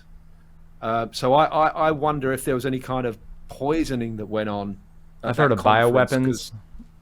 Yeah, because I'm not a contagion guy. I'm a terrain theory guy. So I can't accept that there was someone sick there that spread it to someone else, or I think it might have been like an agent or a bioweapon, or was it? It can be food poisoning. Could it to get that level of toxic that you have no choice but to go to the hospital is because I think Rob was very a healthy man. He looked quite healthy. He wasn't living a toxic lifestyle in any way. So how did he become so toxic so quickly? I don't know. I've got a lot of questions. Well, and he didn't have any, like, I've had the disease, we'll call it, or the virus, and I showed symptoms that were very different than his. His was not normal symptoms. His was vomiting, couldn't keep stuff down, that kind of thing. Those are not symptoms of the virus, which is interesting. I mean, even we had a doctor, this will all be in my mom's book, but he wanted to test the soil around the hotel that he was staying at, because it's just all the doctors were baffled that were not working for the mainstream hospitals and all that. So it's just, we'll send you a copy of her book because it is so eye-opening. I think it's going to expose this whole sick system. Mic test. Yeah, I've got a lot of questions. There's a lot of stuff that doesn't add up there, and it's quite concerning, really, because we're all putting this stuff out there. I mean, are we being a bit conspiratorial here? Are we thinking that agents went in and poisoned the food? And I mean, it goes on though, doesn't it? Yeah. All right, Jake's here. I'm at a new location today, so I had a fresh setup to get ready. So no worries, man. I got almost my full questions in, I think. I came up with a couple more. Well, hello, Alex. Good to see you. How you doing, man? It's good to be seen. Yeah. Well, it's my, I think, second time actually having a conversation with you. I think the last time we met was in Denver at the Flat Earth Summit there. We got to talk a little bit. I think you're having drinks after the event, so it's great to get to do an interview with you. Yeah, I remember it. Yeah, I mean that was such a whirlwind of it was. There was so much going on over those few days that I was there. It was actually quite a stressful event for me, because just performing I don't like anyway, and I've been surrounded by so many people. And back then I only had like 17,000 subscribers, but I couldn't walk down the corridor without someone wanting to have a photograph or an interview or something. It was quite a surreal experience, really. And but I have so many fond memories of Denver. Like I kind of want to do it again, but you have to put yourself through an awful lot of stress. I mean, this thing with Jim Brewer, he's talking about bringing me over for a tour and doing a show, like a conscious show, conscious music, conscious comedy and all that, which I love, but it's so out of my comfort zone. I mean, Denver was just brilliant. I've got so many fond memories, but it was so stressful. So I might have to put myself through that again. But yeah, good times in Denver. I watched a video with my wife the other day. I've got a video on my channel called the Flat Earth International Conference Denver, my journey, my story, or something like that it's called. And I watched it again for the first time with my wife the other night, and I captured all the best moments, and I was like, we were both smiling from ear to ear watching the footage back, going, oh, we've got to do it again. So if the opportunity comes up, we've got to go to the States again, as stressful and as costly as it is. But, you know, we're only here once, so you've got to sort of push the envelope a little bit. And, you know, and it's, you know, for the love of the truth, of course, you know, that's what drives me, you know, and the music. So if I get the opportunity to go over there again, if Jim Brewer wants to pay for me to go over, and if they drop that mandate where you have to have the hokey pokey before you get in, then I'll probably go. So if that's the case, and if Jim really means what he's saying, then it could be a very busy, interesting year for me. That's really exciting. I mean, how was Jim's reaction to the whole biblical cosmology FE topic? What was his kind of response? I'm not sure on his position with the topic. Well, I got the sense that he didn't want to go there. I brought it up several times in the interview, but he kind of deflected a little bit. Now, I have it on good authority that he already knows the globe is nonsense. Great, but he's not quite ready to bring it to his audience yet. And I understand that and I respect that. But there will be a point, like with all of us, like when I first discovered flat Earth, I remember saying to my wife, oh my God, I think the Earth's flat, but this is going to be my little secret. I'm not going to tell anyone because everyone's going to think I'm crazy, blah, blah, blah. So it's going to be my little secret. And then fast forward a year, then I'm flat Earth man all over the internet, right? So you just become comfortable with it. It just becomes part of your reality. And the same thing is going to happen to Jim, I think, where he's going to be, he's just going to start talking about it at some point. He's not ready right now, but I mean, he's doing all of the other stuff. He's talking about the hokey pokey. He's talking about the left and right, and he's talking about the media. And he's every time he finishes a stand-up, he's saying, switch off those screens. Don't believe the media and all of that sort of stuff. So he's saying the right things. He's not quite there yet he's not quite ready to speak about the globe nonsense yet. But give it time. I'm sure he will do, because he seems very passionate and driven about what he's doing. So it'll only be a matter of time before he's dressing up and calling himself Flat Earth Man or something, you know, in that way, you know. I don't know, but I think he'll do something similar, because he won't be able to hold it in, because he's very animated. He won't be able to help himself, I think. So I think it's just watch this space when it comes to Jim. Yeah, we're living in a completely different world than 2018, 2019, those last couple big international FE conferences. And I wanted to ask you about kind of the state of the world now. Like back in 2019, Flat Earth was one of the biggest topics on some of these late night shows. It was so interesting to people. But now we're living in a world where World War III is around the corner, and COVID nonsense, this and that, and the World Economic Forum, this and that. And, you know, there's all these changes in the world. And conspiracy people seem to have been vindicated so much. And so it kind of makes me wonder what your opinion is now, and how receptive people are to the FE topic now that, like, I guess more prevalent conspiracies and doom and gloom kind of topics have kind of come into the mainstream limelight. I mean, you talk about vindication there, like, you know, the conspiracy people. It's like, that's one of the reasons I wrote the song "I Told You So," right? Because it was like, all of this stuff I've been ranting about, where you thought I was this crazy tinfoil hat wearing conspiracy theorist, is now coming to light. So it was very frustrating. So, you know, I channel my frustration through music. That's why during the whole COVID thing, the three of the songs that I made were the hardest rocking sort of heavy metal stuff, because it was me being frustrated. It's like, because of you, we're in this mess. And it was all very metallic kind of sounding and heavy. And so it was just, very frustrating. But in terms of like how people feel, I mean, I don't really integrate into the Spanish community because I'm an English speaker. I'm trying to learn the language, but it's really hard to learn a new language, especially when you're 50, 51. But so I have a bunch of friends like who are conscious, like, I don't know, maybe 6 to 10 sort of friends that I hook up with every few weeks. But trying to put my message out there on the street or in restaurants, I just keep my mouth shut, because I know where that can get you. So I just use my music to communicate. You know, I don't want to be a talking head or, you know, preaching on the street. No, that's not what I'm here to do. I think what I'm here to do is to push my message and my frustration through music. So, and so it depends on what's going on in the world. I mean, I'd love to do a song on, like, you know, I've touched the a little bit. I'd like to do germ theory stuff, or I don't know. There's just I said to Jeremiah earlier, there's so many conspiracies and so little time. Everything's a conspiracy, right? Everything is just like music worthy. So I think I'm going to be very busy. But yeah, it's just I just put my frustrations into music. I don't try and communicate like normal people. I don't try and convince people. I just go, here's my channel. These are my songs. This is what, make of it what you will.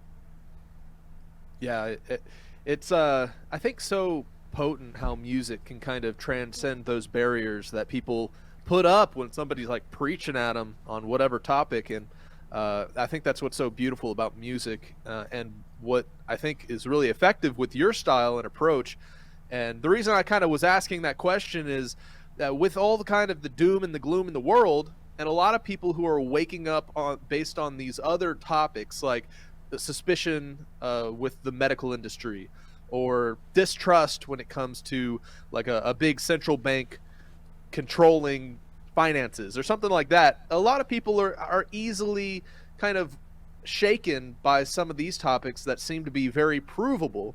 And it makes me wonder if people are more receptive now to the more fringe conspiracy topics like flat earth or whatever, because they're realizing that there's deception in these other areas. And I would want to ask. Yeah, exactly. I mean, it's a journey, isn't it? I mean, I first opened my eyes to 9/11 10 years ago, and it was like that's the first step, or maybe like the moon landing might be the first step for some people, or the JFK thing might be the first step. And then you get to the next step, then you get to it's a whole journey. It just takes, an awful lot. And then eventually, if you get deep enough down the rabbit hole, you get to something like flat Earth or the moon landing. But it takes a while. You can't just present flat Earth. I mean, there are some people that can be presented with flat Earth and they get it without having looked into conspiracies at all in any way, shape, or form. But those people are very, very rare.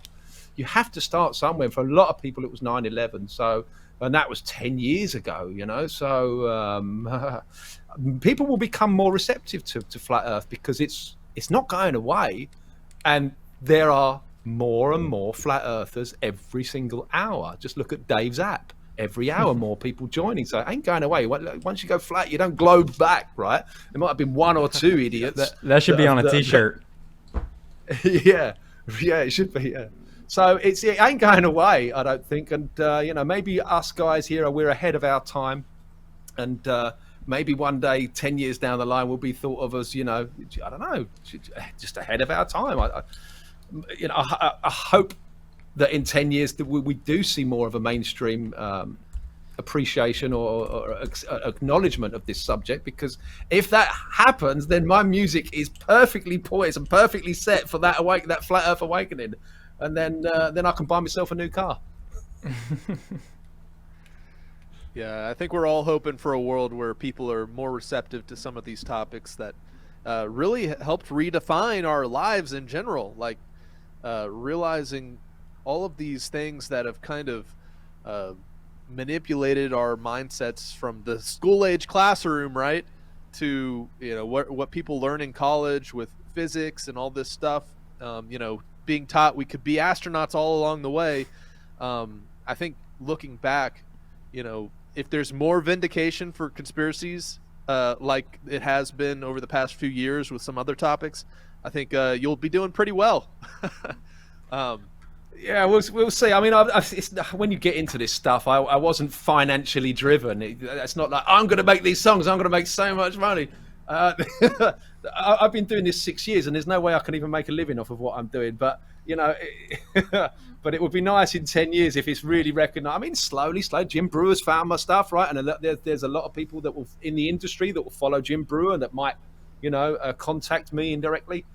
So we'll see. It's been, my music sales are going up very, very, very slowly. Like, build it and they will come. So who knows? Who knows where it's going to go? I'm just glad to be along for the ride. I'm glad to be, part of the soundtrack, if you like. That's awesome. Yeah, I know several years ago there was always these whispers of Hollywood dabbling into the conspiracy topic of the moon landing, and it's really cool hearing names that are well recognized, like Jim Brewer, talking to guys like you, and I know like another person is Owen Benjamin, who's looking into flat Earth and has been talking with Dave quite a bit. And do you know of any other well-known celebrity types that are tapping into this kind of culture? I know of one that is an A-lister, and I'm not sure I'm allowed to say his name, but it has been bandied about. And I know that a certain very prominent flat earther has had meetings with this particular person. You might have to bleep this out, but Kelsey Grammer from Frasier fame. Oh. He's he's a flat earther. Yeah, he's flat. Oh wow. Yeah.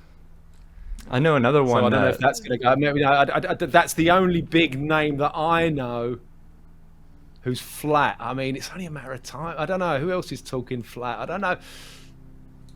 Didn't Woody Harrelson come out and start talking a little bit about flat Earth? Or who's the other guy that goes, all right, all right, all right? What's that guy? That Matthew goes, McConaughey. Right? Matthew McConaughey. Thank you. Yeah, he started talking All right, because the all right, Earth is all right. flat. All right, all right, all right. Yeah, so I don't know. Maybe he's aware. If he's dropping it into a little stream like that, then maybe he is aware. Like I say, it's only a matter of time before you just get so comfortable and it boils up inside that you can't resist it and you have to say it. But no, the big name for me is Kelsey Grammer, apparently, allegedly on the flat Earth grapevine, he is a flat earther. Oh, wow. It's really interesting. Whenever we hear these names, it's kind of like the hope that somebody like that. I mean, we have Kyrie Irving was mentioned. I think there's several, like Kodak Black, rapper. I think he B.O.B. might lean that way. B.O.B. Yeah. Anyway, here's a question for the conspiracy music guru. What are some conspiracies that might be too far-fetched even for your world? Like, what's the craziest thing you've heard, but that you're kind of like, I don't really buy that one? I don't think there is one, because when you're aware that massive lies are possible, huge lies, like the globe, like contagion and germ, like all that germ, all of that, these are massive lies. When you get to that understanding that, and 9/11's another one as well, and it's like when you realise that huge lies are possible, like everything could be on the table. Like there's nothing that I wouldn't approach musically, So I don't think there's any particular conspiracy where I'm like, nah, no way. I'm like, give me some more information. I want to know about that. As crazy as it sounds, I think Mark Sargent says it when he says, if somebody said, like Bigfoot has had a baby with Elvis, he'd go like, all right, I'll give you a minute, like just what you got, kind of thing. So that's kind of where I am. I'm like, nothing is everything's on the table. It's all on the table at this point. When you understand that everything's a lie, everything's on the table. So there's nothing I wouldn't touch, really, in a way. Whole new world. It kind of brings the light in the eyes, that young enthusiasm to see a new world, right? To see and explore out there again, because now the boundaries are limitless to what could be experienced, and to go out there and discover. It's really exciting to think about. It's like I feel like a 10-year-old child, because like I said previously, I woke up to 9/11 10 years ago, and I started figuring out, this is why the world sucks, because big lies are possible and it's all controlled from a blah blah blah blah blah. So it's like I'm only just sort of like I was 40 years old before I started looking into this stuff. So for the first 40 years, I wasted my life on just this indoctrination. You have to unlearn everything you've learned, right? So for the last 10 years, I've been actually learning what's really going on, and I'm like this excited child. It's like, that's how it works. Like, put it into music. So it's like, it is very exciting. As dark as it is, but I wouldn't have it any other way. I wouldn't want to have taken the blue pill. Why didn't I take the blue pill? Cypher in the Matrix, remember that scene? Mm-hmm. No, I sometimes maybe I'm like, God, this is really, really dark, but no, I don't think I'd have it any other way.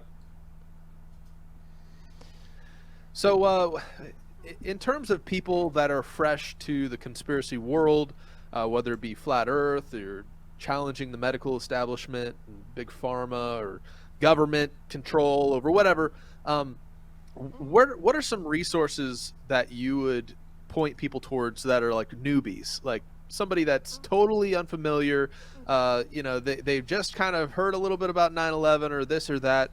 Where do you think somebody should start off if they're just like, look, I realize the world's not what it seems? Well, I mean, if you go back to some of them original documentaries that I was watching, documentaries on YouTube like Loose Change and that sort of stuff, and Frankenskies, learning all about chemtrails. I mean, now they're classics as far as I'm concerned, and there's many more. Like what was the other one? Not really. I mean, I started listening to David Icke. Like that's what really kind of got my world turning. I have a different view on David Icke now because he doesn't seem to want to go and expose NASA. He doesn't want to talk about the moon landing. He certainly won't touch flat Earth. But he was very instrumental in my awakening right in those early days, sort of 2012, 2013, 14. I was glued to him. He was doing 10-hour presentations at Wembley Arena. And it was just amazing. I was just absolutely glued to him. Now, like I say, I have a different view on him now, but he's got a lot. There's a lot of truth there. Same with Alex Jones. There's a lot of truth there. I have a different. I was drinking Alex Jones in for a good couple of years. I have a very different opinion of him now. But I think those, maybe you should, if you're just starting out, maybe you should look at that sort of stuff. But I would direct people now to a website called stoplookthink.com. Which is, I do believe Mr. Weiss has something to do with that, but it pretty much has categorized every single conspiracy, or I don't like even the word conspiracy, even though I have it in my title, but truth, if you like. But so it's like truth categorized. So if you want to learn about 9/11, there's a page for it. You want to learn about the hokey pokey and the COVID union, it's all there.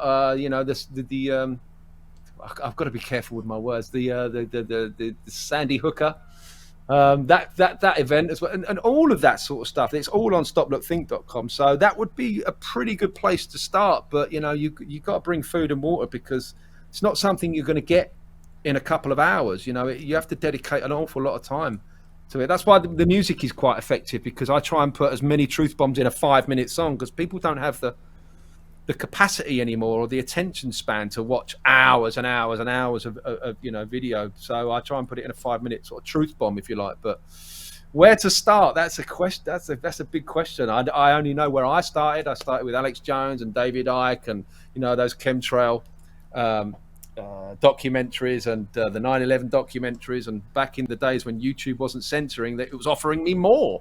You've watched this 9/11 conspiracy music video. How about this one? How about this one? And I was just watching it all like it was just like a drug. It was like, oh my God, finally I have some answers why life sucks so much. So I don't know. I would start with 9/11. Once you unlock that and realize that big lies are possible, then the sky's the limit. The firmament's the limit.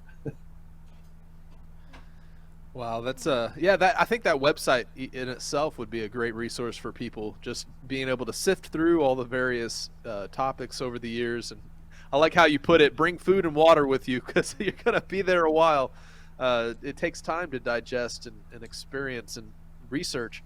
So another avenue of questioning I wanted to go down is what is the state of the current music industry?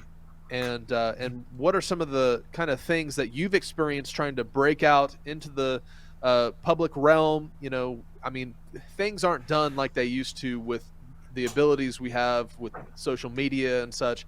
But first, maybe your opinion on kind of modern music. I mean, we still have the big occult kind of weird ceremonies at the Super Bowl halftime and all these different things, and also breaking into the music game. What's that kind of looking like in today's world? Well, for someone like me, who's an independent artist, if you want to call it that, it's very tough for independent musicians to make any kind of finances. Being an independent musician, you don't get the promotion that the record company could offer. You don't get anything. So being an independent musician is tough enough, let alone an independent musician that is singing about conspiracies and flat Earth. You know, if you want to make a living out of that, then I would advise against it. You have a backup at least. But the state of the music industry at the moment is just music has been utterly bastardized, isn't it? I mean, we've gone from like classical music 100 years ago, which I appreciate. Some of them, it's like Crow says, if you take a sheet of music from Beethoven and put it next to, I don't know, Cardi B, to bring a name, I mean, there is just, you can see what's been done over the years. It's been utterly bastardized, let alone, you know, the manipulation of the frequency of music. But, you know, there's so many agendas being pushed in the music industry. It's very, very dark. I don't want any part of it. So I'm just doing my own thing, but I will not be rewarded for it financially. Not that you know, that's a focus of mine. But if you're spending all your time doing it, then you know your bills do have to be paid. But it's tough. Like I said to Jeremiah earlier, I've been doing this for 6 years, and I can't make a living from what I'm doing from my music sales. No way, not yet. So it's very tough being an independent musician, particularly being an independent musician that's singing about flat Earth. So I wouldn't advise it. But yeah, the state of the music industry now is laughable. I refuse to watch it or listen to any of it because I know the agendas that are being pushed through that. I mean, just take a look at the Grammys. Take a look at what Sam Smith recently did at the Grammys and all that stuff. Madonna and all of that, and Lady Gaga. It's so dark, so dark. It's repulsive to me. Do you think there's any prevalent themes or agendas that are being pushed in the past year or so, like more recent things that they're trying to, you know, slam on humanity's minds and collective consciousness? Transhumanism seems to be a running theme in a lot of music videos. Not that I watch many, and Mark Devlin is really the man to talk about this. Really, he really takes a deep dive into the dark occult nature of the music industry. But there's certainly agendas. There's like I say, the transhumanist agendas. There's obviously a lot of pedophilia being pushed. Mm-hmm. There's a lot of homosexual sodomy being pushed in music videos. It's the polar opposite of what music should be. Yep. You know. Yeah, I think it's the truths of music and you know, singing about the beautiful aspects of life that really help people, and then they're kind of beautifying the ugly in kind of these different agendas. And it's just it's interesting to get your perspective, you know, on kind of what, you know, they're doing versus what you're doing. Yeah, I'm doing the polar opposite of what they're doing, really. In fact, I put on my website my True Solfeggio album, which is like a bunch of instrumental stuff with healing frequencies embedded into it. And I say on that website, I say this is the polar opposite of what the controllers want of this world musically, because it's music that can, you know, heal, music that can move, and I get messages constantly that how that particular music is helping people. I don't see that in the music industry at all. Music that informs, music that makes you feel good and heals and all that sort of stuff. And there's certainly there's some conscious stuff out there, but it will never see the light of day. It'll always be like an underground movement, and I think I'll always be underground. I don't know. Let's see where it goes, but I do think we're in the middle of some sort of awakening. I'm glad to be a part of it. But we'll have to see where it goes. But yeah, it's madness. Well, how can our audience support you? Like, just how could they find you, or if they wanted to help support you, how could they do that? Is there just if your audience can remember 3 words: conspiracy, music, guru. Kind of, I know it's quite long-winded, but it kind of describes what I do pretty well, because guru really just means guide. So I'm guiding people through conspiracies or truth using music. So conspiracy music is kind of a good description, albeit quite long-winded. But if you can remember those 3 words and type that into YouTube, where all my music videos are, and just watch them. I don't ask for financial support. Just watch the videos and share them if you can, because it's very powerful stuff. I've learned what I've done. I mean, when I first came to these realization, it moved me so much. It gave me so much of a creative burst that I had to put into music, and it really can move some minds. So I think just sharing the music, just finding my channel and sharing the music would be a great help, because that's what's important to me, is getting the music out. I mean, I'm doing okay with my little ringtone business. I do all right, you know. My bills are paid. I don't ask for donations or anything like that. I do have a donate in the description box if my music's really moved you to the point of that you want to donate or buy me a coffee, you know. But I don't ever make videos and scroll along the bottom, buy me a coffee, you know, Patreon or none of that. So just being aware of my music, being aware of my channel, and if it resonates with you, then share it. That'd be a great way to support, conscious music. And I think it's cool that a lot of people are probably finding out about all these conspiracies and stuff through your music, which is awesome. It's like leading people into it, down the rabbit hole. Yeah, that's what, like I say, the music that I've made, they're 5-minute long tracks, or one of them's like 10 minutes, but most of them are like 5-6 minutes, and they're just full of bullet points. You can't explain something like flat Earth in a 5-minute song, but you can put in some bullet points that raise an eyebrow, and I can put visually in a song how, like my song Puppet Show, I visually show how they're using harnesses on the ISS, and when I saw the harnesses, that was a big thing for me. Like, they're faking it. Oh my God, that was a big eye opener for me. So yeah, it does. It should start the cogs turning, and that's what I refer to the album, which is my album here. I'm going to give it a quick little plug. This album, Flat Earth Man. I refer to this album as a bag of seeds, because once you listen to those tracks, or certainly the videos are a lot more helpful. But once you look at that, what I'm explaining and what I'm showing in those songs, it should start the cogs turning. If it doesn't, then it's not for you. It's not your time. It's not, and that's fine. You might just see it on a comedic, satirical level, and it's just a song. It's just a guy in a hat doing a funny voice. Ha ha ha! Very funny. Move along. If it's not for you, it's not for you. But it will, hopefully, get the cogs turning, and that's what music and comedy is very, very powerful at doing. So it is a nice little, way to introduce people to, hold on, something really, really funky is going on here. Maybe I should look deeper into it. And that's what the music is perfect for, or stand up or whatever. Just those little 1 or 2 lines in the song that can make people go, holy crap, look at that. They are using harnesses. Maybe I should look into a bit more. So that's, just that one video clip or a one line or just one song can really start people on their journey. And I love that. I love that music can do that. Me too. You got anything else, Jake?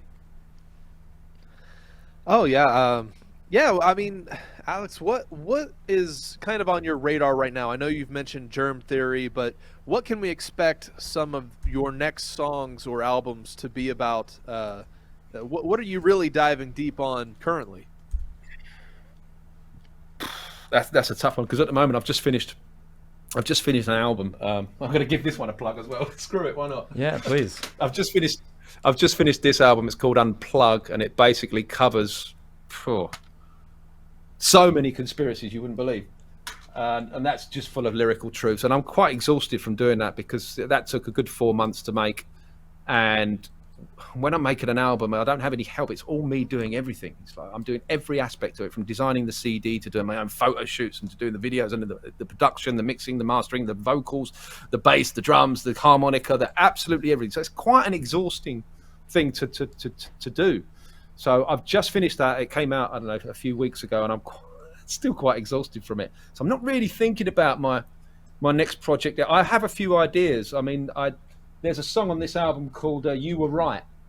It's a bit like I Told You So, actually, but it's a song about a hokey pokey injury. And I want to make a video for that as well. So that's what I might be doing. I mean, but then this Jim Brewer thing came up and smacked me in the face. Like, I might be going to the States. I might be doing stuff with that. So that could keep me very busy. I'm just kind of waiting for my next move, really. I don't try and force it. I don't think creativity can be forced. I don't I'm going to make a song about this. Or like this. I just kind of wait for it to come. Yeah, it's got to come to you. Sort of from the ether. Yeah, it's got to come to me. Otherwise, it's just really... Every one of my songs that I've done, I never forced it. It just, bang, it just came to me. I've got an idea, and then you start with the first line, and then the second line happens, and before you know it, you've got a whole song.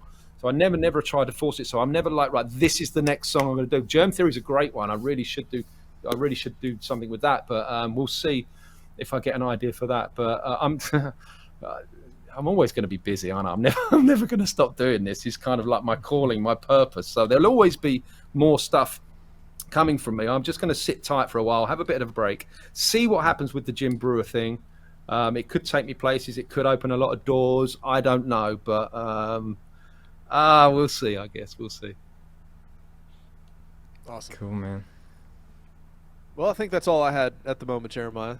All right, man. Well, I told him about our music and that, he's always welcome feature on that song, or one of the songs that we plan on making, and he said he might be down, so that'd be awesome. And everybody pause this video right now and buy that CD right now. That'd be awesome. Yeah, man. No, it was a pleasure talking to you. Yeah, I might be down. I've got to look for your stuff, like Skiba, Skeeba. I'm interested. I'm intrigued to see what I can add to it. But yeah, I'm definitely down, man. Okay, cool, man. All right, well, thank you for coming on the show. Everybody's gonna love this show, so thank you for being a part of it. Right. No, thanks for having me on, man. Keep doing the good work. I hope to see, I hope you blow up, man. Because it's important, people doing this sort of stuff. And no, good luck, man. I wish only but good things for you. Me too, and for you as well. So thank you, man. Thank you. Thank you. All the best. Me too. Great talking. And you. Cheers, bro. Great questions, by the way.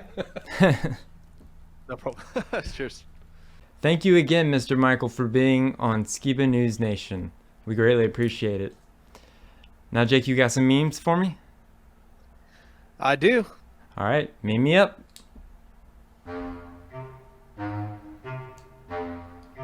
Meme me up.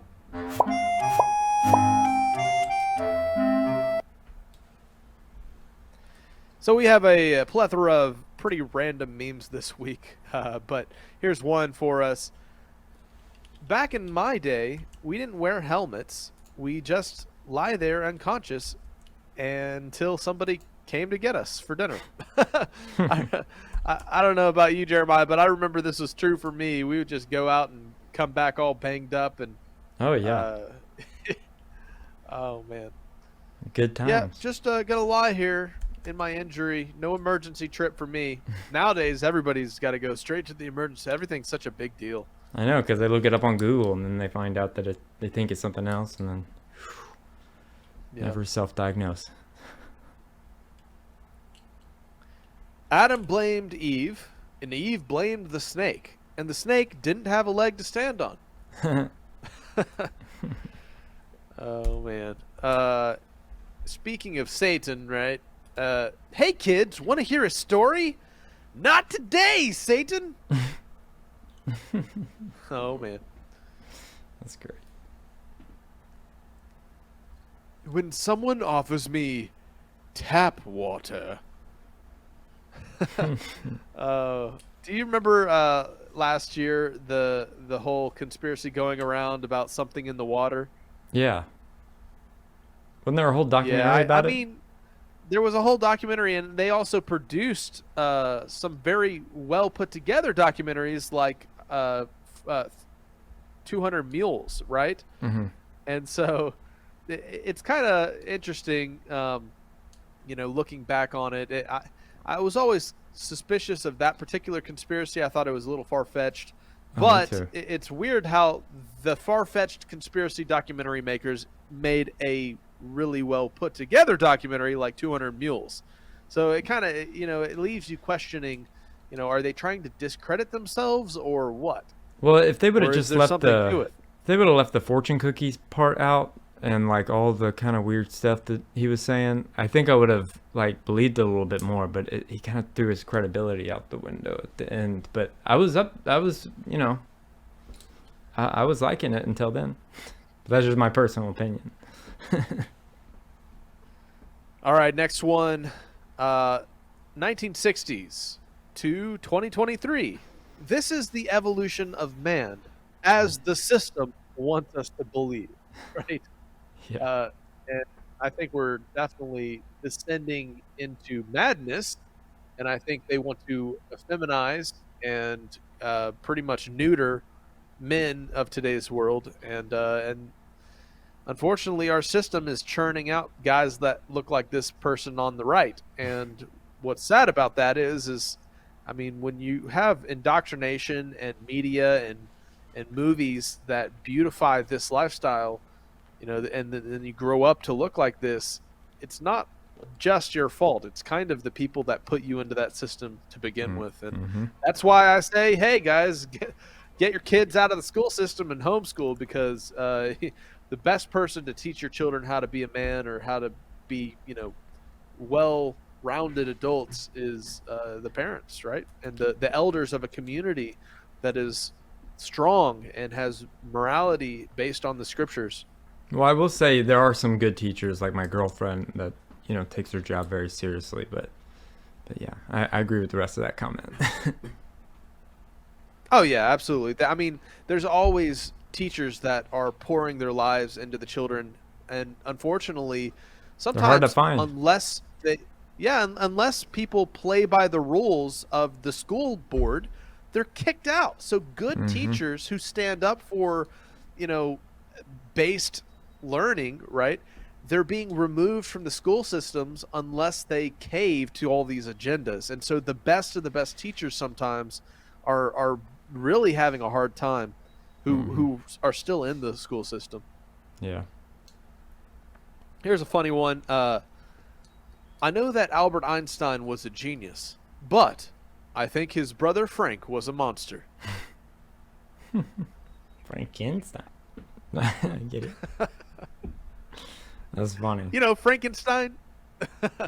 Mm-hmm. Oh man. All right. Even NASA does not have this technology to protect the hand from frying food. That's funny. Fun fact, no state requires a dog to have a carry permit. Ooh, that's a good way to get around it. Yeah. I don't know if they let my cat would roll right out of it. Oh yeah. Yeah, you'd have to be careful with the cat. It might pull it on you. Yeah. This would have prevented 75 of our problems today. True. When somebody tries to insult me, but I sing hymns that call me worse things. Ha! I don't know. It's been a while since I've been to a hymn singing church, but I can definitely see that's true for certain songs for Christians today. Let's see here. You can steal my memes if you want, but I lick every one of them before I post them.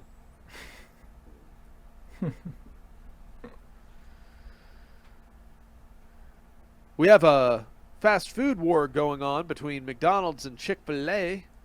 McCafe goes, we sell crispy chicken sandwiches on Sundays, just in case you're wondering. And Chick-fil-A goes, our ice cream machines are always working. Now that would be a good conspiracy theory topic to talk about on this show, because you know about that? No, what? About the McDonald's always being shut down, their ice cream. I don't want to give it away because no, I've not heard of that. You should look it up, man. It'd be good for current news. It's bigger than you think. Oh man, that's interesting. Yeah, I know there is a conspiracy to shut down Chick-fil-A, where all of the major fast food restaurants released fried chicken sandwiches to compete, and they still weren't really able to kind of muster to take a dent out of Chick-fil-A's market share. But we have here, isn't it funny how there are only two options for gender reassignment surgery, male and female? Kind of makes you question all those gender specialists who believe there's a plethora of genders out there, and it's hard to define what a real man or woman is. Yeah. There used to be something called make-believe. Oh, yeah. When I was a kid, it was called make-believe. I could dress up like Peter Pan or whatever, and I knew that it was fake, and nobody tried to indoctrinate me to actually become Peter Pan. So yeah, here I am today. I kind of feel that the modern gaming industry has had some of a impact on our mindset in terms of what it means to have an avatar. And when we're indoctrinated with theories like the hologram world theory, or we're living in a simulation theory or whatever, people start to look at their body as an avatar of their messed up mental state, or their spirit person, right? And I feel spiritually like this gender or that gender. And when we play games where we can play as a girl or we can play as an animal, it kind of, I believe helped that mindset along into today's trans movement, because not that I have a problem with video games, but it really kind of helped people get into the mindset of, oh, I'm playing an avatar on this game. Oh, I and am I can this be thing. a girl in the game. Yeah. So now I am this thing. Exactly. Here's a cute wolf saying, "Look at me. I'm a human. I pay taxes. I have depression. I'm behind on chores." Oh, la, la, da, da, da. Meanwhile, they're living carefree in the wild. Good for them. Here's the last picture I had. Why do vegans have food that look like meat, right? Why do you really have to eat something that looks like meat? But why do meat eaters change their food so it doesn't look like an animal, right? The guy's got a picture of like a hamster and a hamburger bun. Oh man! Don't eat it. I have always wondered that is why do vegans or why is there such a push for veggie food to look like meat for people who don't consume meat? I mean, I know one is reason. It because why? Well, my girlfriend, I mean, she loves meat, but it messes with her system, and that's the only thing that is something that is similar that you can eat. I mean, we don't know what's in it, but it's healthier for her body to eat that than real meat. And I know like my dad would eat fish that was like for his blood type or whatever. So it's foods and meats and stuff, they can all, it all depends on your genetics, I think. Yeah, I definitely think this is more poking fun at moral vegans, people who are like, oh, don't kill the animals. I totally feel for people that like meat products and then they can't eat it for health reasons, or it just is better for their body to eat vegetable based things. But it is interesting how I just want to know what's in it. What's in it? Exactly. We don't even know, but I guess we'll find out. One time I went to we were in California for a conference we were recording, and we went and we're filming outside of the I can't remember the Wonder Meat. What is it? Impossible. What is that? Oh, Impossible. Yeah, the Impossible factory where they grow basically non-meat meat in petri tubes, and it's interesting to me that they were actually right next to a Planned Parenthood giant facility. So it makes me wonder, where are they getting these cells and proteins to grow Wonder Meat, which is not from an animal, Ugh. I know that's a conspiracy theory that, might have a dark end to that bunny rabbit trail, but but that's all the memes for this week, Jeremiah. I know that kind of went on a weird route there, but hope you enjoyed the funny ones. Did. Yeah, I did. All right, well, thank you, Jake. We got a special preview for you guys for next week, so check this out. Okay. Skiba Nation from the desk of Jeremiah Skiba. Nice.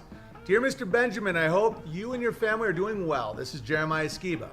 I'm the son of Rob Skiba. He was a big voice in the flat earth biblical cosmology community, an overall truth seeker. Oh yeah, of course. Rest in peace, Rob Skiba. Sadly, he was silenced by the tyrannical medical system, so after his passing / murder, I refused to let his voice be silenced, so I created a show called Skiba News Nation. When I tweeted you and invited you on our show, you said I'm in, and my team and I were and still are so excited. Kyneton, you have to connect to this dude. I really want to do this. Jeremiah J. Kyneton, JEREMIAH at SkibaNewsNation.com. I know that when I'm done reading, I will be very excited to do it, and then I will forget, just like I've forgotten the last 1,000 generations. Can you take a photo on your phone and text it to me? Yeah, give me 1 second. 1 second, Mr. Kyneton Bear. You sure do ask a lot. You sure do ask for a lot. Let's see. Sending now. My mom watched most of your videos and tried to get Dad to have you on his show. My dad and I bonded watching your comedy. You reminded me a lot of my favorite comedian of all time, Norm Macdonald. Rest in peace, Norm Macdonald, the greatest comedian to ever live, in my opinion. I always wanted to see him live or just shake his hand, but sadly he died before I had the opportunity to do that. But I never got to meet him either. And I got to meet fucking everybody. I've gotten to meet every celebrity in the world, and not my favorite one. And I'm just glad I got to enjoy Norm Macdonald on the internet. But I'm so lucky and blessed to have interviewed a few of Norm's personal and professional friends. After my dad passed, I decided to carry on his legacy called Skiba News Nation. And my mom has just finished writing a book called The Protocol That Kills, which is the greatest expose written on a government-incentivized medical protocol. Indeed. So I figured I'd reach out because I would be so honored to have you on our show as our guest. I'm in. We've done 40 shows and still have yet to have a guest, so when I reached 10,000 subscribers in less than a year, I told our audience I would reach out personally to some people on the open invitation list, and your name is at the top. We believe that your unique perspective on politics, culture, society, etc. match ours. And it would be badass just to talk to you. Bro, I'm in. I just have to make sure Kyneton doesn't fuck it up again. We understand that your schedule may be busy. No, it isn't. I don't have a busy schedule. Like I try to have my phone away from me a lot now. So it's kind of hard to get in touch with me, and I don't always read emails or anything. But I can make time. I literally am a free man. The invitation is open-ended. Yes, we're on it. And it's official because he accepted.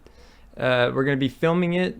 Today is Wednesday, and we're going to be filming it on Thursday for you guys hopefully for next week's episode. So hopefully all goes well, and I'm really looking forward to it. Probably one of the best living comedians right now, if not one of the best comedians ever. And that just totally went off grid. I know it's Jake's favorite too, so he turned me on to Owen Benjamin. Yeah. I'm so excited, man. I think we'll have some great conversations with Big Bear, right? And I attended their first big Beartaria Times Festival last year. Sierra and I had a little booth we set up there, and I got to meet a lot of the people in his community. And so I'm super excited to talk to Owen. And I mean, he has a lot of adjacent, or like a lot of the people that we're into flat earth, there's so many tour observant people that follow Owen Benjamin's comedy.